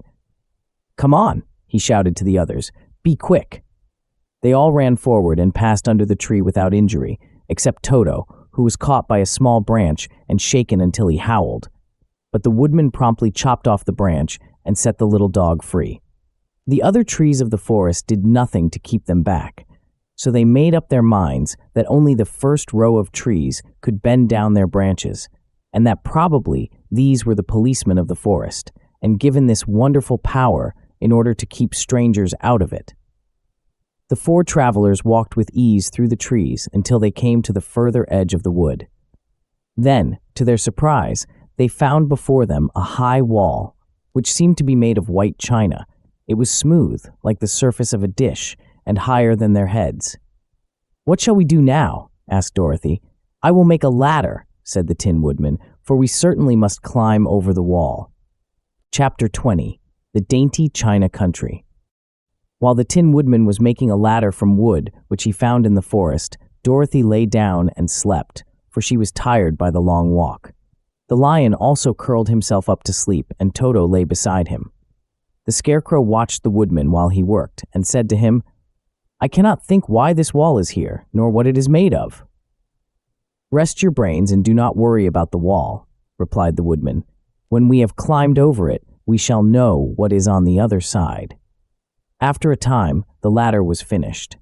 It looked clumsy, but the Tin Woodman was sure it was strong and would answer their purpose. The Scarecrow waked Dorothy and the lion and Toto and told them that the ladder was ready. The Scarecrow climbed up the ladder first, but he was so awkward that Dorothy had to follow close behind and keep him from falling off. When he got his head over the top of the wall, the Scarecrow said, "Oh my!" "Go on," exclaimed Dorothy. So the Scarecrow climbed further up and sat down on the top of the wall, and Dorothy put her head over and cried, "Oh my!" just as the Scarecrow had done. Then Toto came up and immediately began to bark, but Dorothy made him be still. The lion climbed the ladder next, and the Tin Woodman came last, but both of them cried, "Oh my!" as soon as they looked over the wall. When they were all sitting in a row on the top of the wall, they looked down and saw a strange sight. Before them was a great stretch of country, having a floor as smooth and shining and white as the bottom of a big platter. Scattered around were many houses made entirely of china and painted in the brightest colors. These houses were quite small, the biggest of them reaching only as high as Dorothy's waist. There were also pretty little barns with china fences around them, and many cows and sheep and horses and pigs and chickens, all made of china, were standing about in groups. But the strangest of all were the people who lived in this queer country. There were milkmaids and shepherdesses with bright-colored bodices and golden spots all over their gowns, and princesses with most gorgeous frocks of silver and gold and purple, and shepherds dressed in knee breeches with pink and yellow and blue stripes down them, and golden buckles on their shoes, and princes with jeweled crowns upon their heads, wearing ermine robes and satin doublets, and funny clowns in ruffled gowns with round red spots upon their cheeks and tall pointed caps. And strangest of all, these people were all made of china, even to their clothes, and were so small that the tallest of them was no higher than Dorothy's knee. No one did so much as look at the travelers at first, except one little purple china dog with an extra-large head, which came to the wall and barked at them in a tiny voice, afterwards running away again. "How shall we get down?" asked Dorothy. They found the ladder so heavy they could not pull it up, so the Scarecrow fell off the wall, and the others jumped down upon him so that the hard floor would not hurt their feet. Of course, they took pains not to light on his head and get the pins in their feet. When all were safely down, they picked up the Scarecrow, whose body was quite flattened out, and patted his straw into shape again. "We must cross this strange place in order to get to the other side," said Dorothy, "for it would be unwise for us to go any other way except due south." They began walking through the country of the China people, and the first thing they came to was a China milkmaid milking a China cow. As they drew near, the cow suddenly gave a kick and kicked over the stool, the pail, and even the milkmaid herself, all falling on the china ground with a great clatter. Dorothy was shocked to see that the cow had broken her leg short off, and that the pail was lying in several small pieces, while the poor milkmaid had a nick in her left elbow. "There!" cried the milkmaid, angrily. "See what you have done! My cow has broken her leg, and I must take her to the mender's shop and have it glued on again. What do you mean by coming here and frightening my cow?" "I'm very sorry," returned Dorothy. "Please forgive us." But the pretty milkmaid was much too vexed to make any answer. She picked up the leg sulkily and led her cow away, the poor animal limping on 3 legs. As she left them, the milkmaid cast many reproachful glances over her shoulder at the clumsy strangers, holding her nicked elbow close to her side. Dorothy was quite grieved at this mishap. "We must be very careful here," said the kind-hearted woodman, "or we may hurt these pretty little people so they will never get over it." A little farther on, Dorothy met a most beautiful dressed young princess, who stopped short as she saw the strangers and started to run away. Dorothy wanted to see more of the princess, so she ran after her, but the China girl cried out, "Don't chase me! Don't chase me!" She had such a frightened little voice that Dorothy stopped and said, "Why not?" "Because," answered the princess, also stopping, a safe distance away, "if I run, I may fall down and break myself." "But couldn't you be mended?" asked the girl. "Oh, yes, but one is never so pretty after being mended, you know," replied the princess. "I suppose not," said Dorothy. "Now there is Mr. Joker, one of our clowns," continued the China lady, "who is always trying to stand upon his head. He has broken himself so often that he is mended in 100 places and doesn't look at all pretty. Here he comes now, so you can see for yourself." Indeed, a jolly little clown now came walking toward them, and Dorothy could see that in spite of his pretty clothes of red and yellow and green, he was completely covered with cracks, running every which way, and showing plainly that he had been mended in many places. The clown put his hands in his pockets, and after puffing out his cheeks and nodding his head at them saucily, he said, "My lady fair, why do you stare at poor old Mr. Joker? You're quite as stiff and prim as if you'd eaten up a poker." "Be quiet, sir," said the princess. "Can't you see these are strangers and should be treated with respect?" "Well, that's respect, I expect," declared the clown, and immediately stood upon his head. "Don't mind Mr. Joker," said the princess to Dorothy. "He is considerably cracked in his head, and that makes him foolish." "Oh, I don't mind him a bit," said Dorothy. "But you are so beautiful," she continued, "that I am sure I could love you dearly. Won't you let me carry you back to Kansas and stand you on Aunt Em's mantel shelf? I could carry you in my basket." "That would make me very unhappy," answered the China princess. "You see, here in our country we live contentedly and can talk and move around as we please. But whenever any of us are taken away, our joints at once stiffen, and we can only stand straight and look pretty." "Of course, we can only stand straight when we are once stiffened, and we all that is expected of us and look pretty. Of course, that is all that is expected of us when we are on mantel shelves and cabinets and drawing-room tables, but our lives are much pleasanter here in our own country." "I would not make you unhappy for all the world," exclaimed Dorothy. "So I'll just say goodbye." "Goodbye," replied the princess. They walked carefully through the China country. The little animals and all the people scampered out of their way, fearing the strangers would break them, and after an hour or so, the travelers reached the other side of the country and came to another China wall. It was not as high as the first, however, and by standing upon the lion's back, they all managed to scramble to the top. Then the lion gathered his legs under him and jumped on the wall. But just as he jumped, he upset a china church with his tail and smashed it all to pieces. "That was too bad," said Dorothy. "But really, I think we were lucky in not doing these little people more harm than breaking a cow's leg in a church. They are all so brittle." "They are indeed," said the Scarecrow, "and I am thankful I am made of straw and cannot be easily damaged. There are worse things in the world than being a scarecrow." Chapter 21. The Lion Becomes the King of Beasts. After climbing down from the China Wall, the travelers found themselves in a disagreeable country, full of bogs and marshes and covered with tall, rank grass. It was difficult to walk far without falling into muddy holes, for the grass was so thick that it hid them from sight.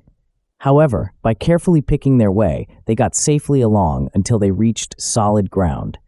But here the country seemed wilder than ever, and after a long and tiresome walk through the underbrush, they entered another forest, where the trees were bigger and older than any they had ever seen. "This forest is perfectly delightful," declared the lion, looking around him with joy. "Never have I seen a more beautiful place." "It seems gloomy," said the Scarecrow. "Not a bit of it," answered the lion. "I should like to live here all my life. See how soft the dried leaves are under your feet, and how rich and green the moss is that clings to these old trees. Surely no wild beast could wish a pleasanter home." "Perhaps there are wild beasts in the forest now," said Dorothy. "I suppose there are," returned the lion, "but I do not see any of them about." They walked through the forest until it became too dark to go any farther. Dorothy and Toto and the lion lay down to sleep, while the Woodman and the Scarecrow kept watch over them as usual. When morning came, they started again. Before they had gone far, they heard a low rumble, as of the growling of many wild animals. Toto whimpered a little, but none of the others was frightened, and they kept along the well-trodden path until they came to an opening in the wood, in which were gathered hundreds of beasts of every variety. There were tigers and elephants and bears and wolves and foxes and all the others in the natural history, and for a moment Dorothy was afraid. But the lion explained that the animals were holding a meeting, and he judged by their snarling and growling that they were in great trouble. As he spoke, several of the beasts caught sight of him, and at once the great assemblage hushed as if by magic. The biggest of the tigers came up to the lion and bowed, saying, "Welcome, O King of Beasts. You have come in good time to fight our enemy and bring peace to all the animals of the forest once more." "What is your trouble?" asked the lion quietly. "We are all threatened," answered the tiger, "by a fierce enemy which has lately come into this forest. It is a most tremendous monster, like a great spider, with a body as big as an elephant and legs as long as a tree trunk. It has 8 of these long legs, and as the monster crawls through the forest, he seizes an animal with a leg and drags it to his mouth, where he eats it as a spider does a fly. Not one of us is safe while this fierce creature is alive, and we had called a meeting to decide how to take care of ourselves when you came among us." The lion thought for a moment. "Are there any other lions in this forest?" he asked. "No, there were some, but the monster has eaten them all. And besides, they were none of them nearly so large and brave as you.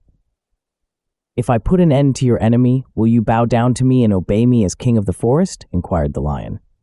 "We will do that gladly," returned the tiger, and all the other beasts roared with a mighty roar.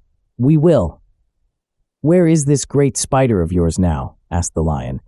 "Yonder, among the oak trees," said the tiger, pointing with his forefoot. "Take good care of these friends of mine," said the lion, "and I will go at once to fight the monster." He bade his comrades goodbye and marched proudly away to do battle with the enemy. The great spider was lying asleep when the lion found him, and it looked so ugly that its foe turned up his nose in disgust. Its legs were quite as long as the tiger had said, and its body covered with coarse black hair. It had a great mouth, with a row of sharp teeth a foot long, but its head was joined to the pudgy body by a neck as slender as a wasp's waist. This gave the lion a hint of the best way to attack the creature, and as he knew it was easier to fight it asleep than awake, he gave a great spring and landed directly upon the monster's back. Then, with one blow of his heavy paw, all armed with sharp claws, he knocked the spider's head from its body. Jumping down, he watched it until the long legs stopped wiggling, when he knew it was quite dead. The lion went back to the opening where the beasts of the forest were waiting for him and said, proudly, "You need fear your enemy no longer."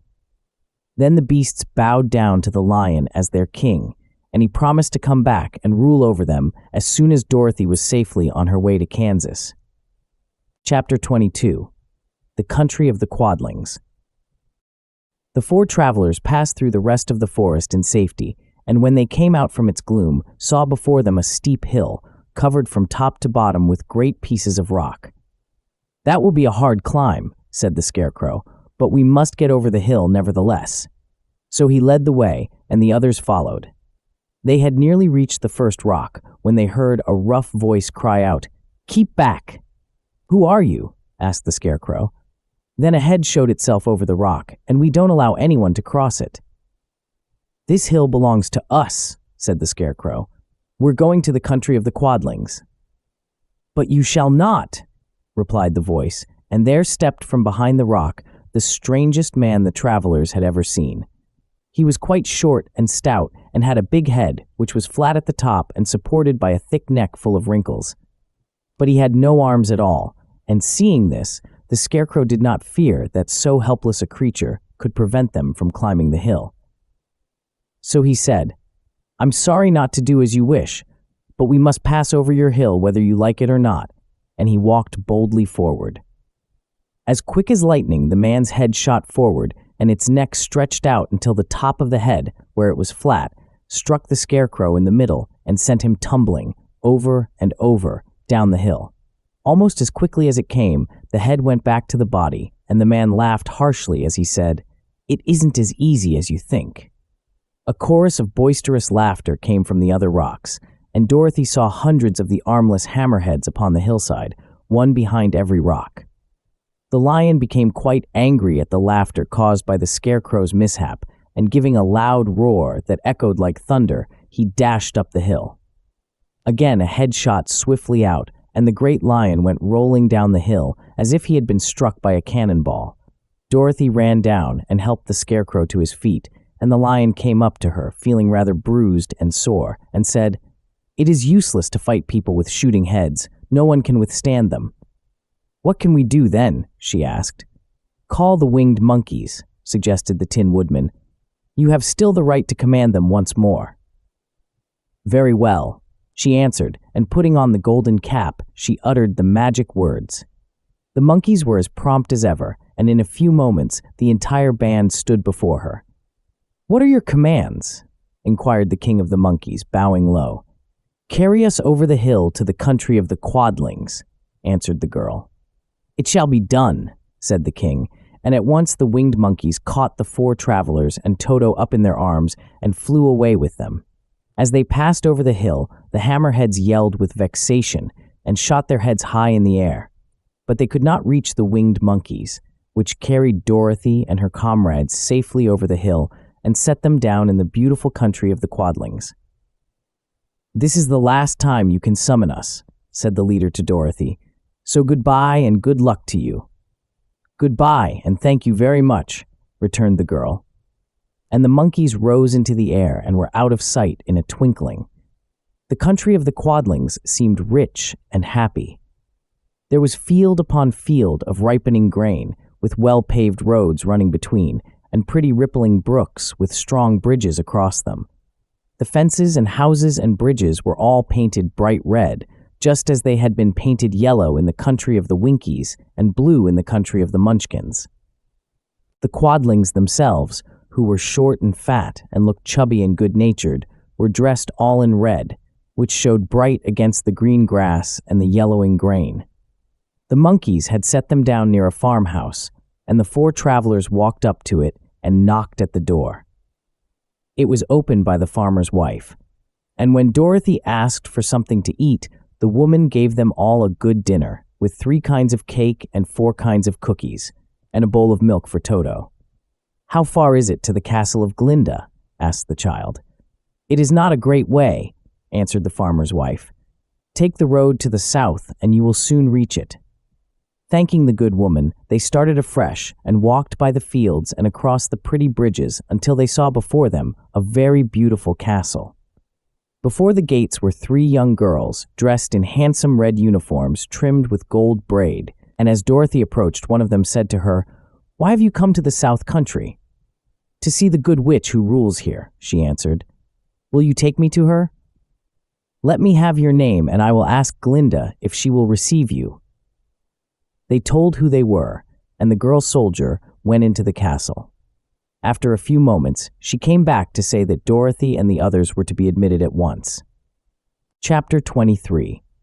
The Good Witch Grants Dorothy's Wish. Before they went to see Glinda, however, they were taken to a room of the castle where Dorothy washed her face and combed her hair, and the lion shook the dust out of his mane, and the Scarecrow patted himself into his best shape, and the Woodman polished his tin and oiled his joints. When they were all quite presentable, they followed the soldier girl into a big room where the witch Glinda sat upon a throne of rubies. She was both beautiful and young to their eyes. Her hair was a rich red in color and fell in flowing ringlets over her shoulders. Her dress was pure white, but her eyes were blue, and they looked kindly upon the little girl. "What can I do for you, my child?" she asked. Dorothy told the witch all her story. How the cyclone had brought her to the land of Oz, how she had found her companions, and of the wonderful adventures they had met with. "My greatest wish now," she added, "is to get back to Kansas, for Aunt Em will surely think something dreadful has happened to me, and that will make her put on mourning. And unless the crops are better this year than they were last, I am sure Uncle Henry cannot afford it." Glinda leaned forward and kissed the sweet, upturned face of the loving little girl. "Bless you, dear heart," she said. "I am sure I can tell you of a way to get back to Kansas." Then she added, "But if I do, you must give me the golden cap." "Willingly," exclaimed Dorothy.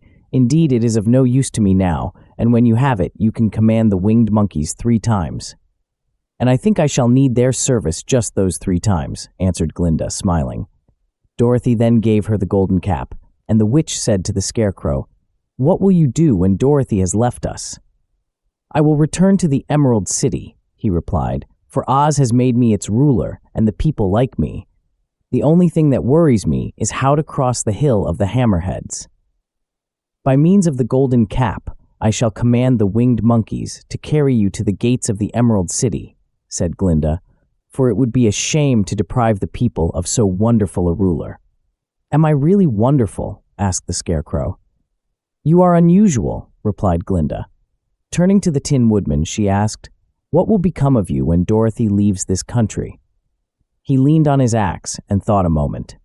Then he said, "The Winkies were very kind to me and wanted me to rule over them after the Wicked Witch died. I am fond of the Winkies, and if I could get back again to the country of the West, I should like nothing better than to rule over them forever." "My second command to the winged monkeys," said Glinda, "will be that they carry you safely to the land of the Winkies. Your brains may not be so large to look at as those of the Scarecrow, but you are really brighter than he is when you are well polished, and I am sure you will rule the Winkies wisely and well." Then the witch looked at the big, shaggy lion and asked, "When Dorothy has returned to her own home, what will become of you?" "Over the hill of the Hammerheads," he answered, "lies a grand old forest, and all the beasts that live there have made me their king. If I could only get back to this forest, I would pass my life very happily there." "My third command to the winged monkeys," said Glinda, "shall be to carry you to your forest. Then, having used up the powers of the golden cap, I shall give it to the king of the monkeys, that he and his band may thereafter be free forevermore." The Scarecrow and the Tin Woodman and the lion now thanked the good witch earnestly for her kindness, and Dorothy exclaimed, "You are certainly as good as you are beautiful, but you have not yet told me how to get back to Kansas." "Your silver shoes will carry you over the desert," replied Glinda. "If you had known their power, you could have gone back to your Aunt Em the very first day you came to this country." "But then I should not have had my wonderful brains," cried the Scarecrow. "I might have passed my whole life in the farmer's cornfield." "And I should not have had my lovely heart," said the Tin Woodman. "I might have stood and rusted in the forest till the end of the world." "And I should have lived a coward forever," declared the lion, "and no beast in the forest would have had a good word to say to me." "This is all true," said Dorothy, "and I am glad I was of use to these good friends. But now that each of them has had what he most desired, and each is happy in having a kingdom to rule beside, I think I should like to go back to Kansas." "The silver shoes," said the good witch, "have wonderful powers, and one of the most curious things about them is that they can carry you to any place in the world in 3 steps, and each step will be made in the twink of an eye. All you have to do is to knock the heels together 3 times and command the shoes to carry you wherever you wish to go." "If that is so," said the child joyfully, "I will ask them to carry me back to Kansas at once." She threw her arms around the lion's neck and kissed him, patting his big head tenderly. Then she kissed the Tin Woodman, who was weeping in a way most dangerous to his joints. But she hugged the soft, stuffed body of the Scarecrow in her arms instead of kissing his painted face, and found she was crying herself at this sorrowful parting from her loving comrades. Glinda the Good stepped down from her ruby throne to give the little girl a goodbye kiss, and Dorothy thanked her for all the kindness she had shown to her friends and herself. Dorothy now took Toto up solemnly in her arms, and having said one last goodbye, she clapped the heels of her shoes together 3 times, saying, "Take me home to Aunt Em." Instantly she was whirling through the air so swiftly that all she could see or feel was the wind whistling past her ears. The silver shoes took but 3 steps, and then she stopped so suddenly that she rolled over upon the grass several times before she knew where she was. At length, however, she sat up and looked about her. "Good gracious!" she cried, for she was sitting on the broad Kansas prairie, and just before her was the new farmhouse Uncle Henry built after the cyclone had carried away the old one. Uncle Henry was milking the cows in the barnyard, and Toto had jumped out of her arms and was running toward the barn, barking joyously. Dorothy stood up and found she was in her stocking feet. For the silver shoes had fallen off in her flight through the air and were lost forever in the desert. Chapter 24. Home Again. Aunt Em had just come out of the house to water the cabbages when she looked up and saw Dorothy running toward her. "My darling child," she cried, folding the little girl in her arms and covering her face with kisses. "Where in the world did you come from?" "From the land of Oz," said Dorothy gravely. "And here is Toto, too. And oh, Aunt Em, I'm so glad to be at home again." Here ends the story of The Wonderful Wizard of Oz, which was written by L. Frank Baum and illustrated by William Wallace Denslow. The engravings were made by the Illinois Engraving Company. The paper was supplied by Dwight Brothers Paper Company, and the Messrs. A.R. Barnes and Company printed the book for the publisher, the George M. Hill Company, completing it on the 15th day of May in the year 1900.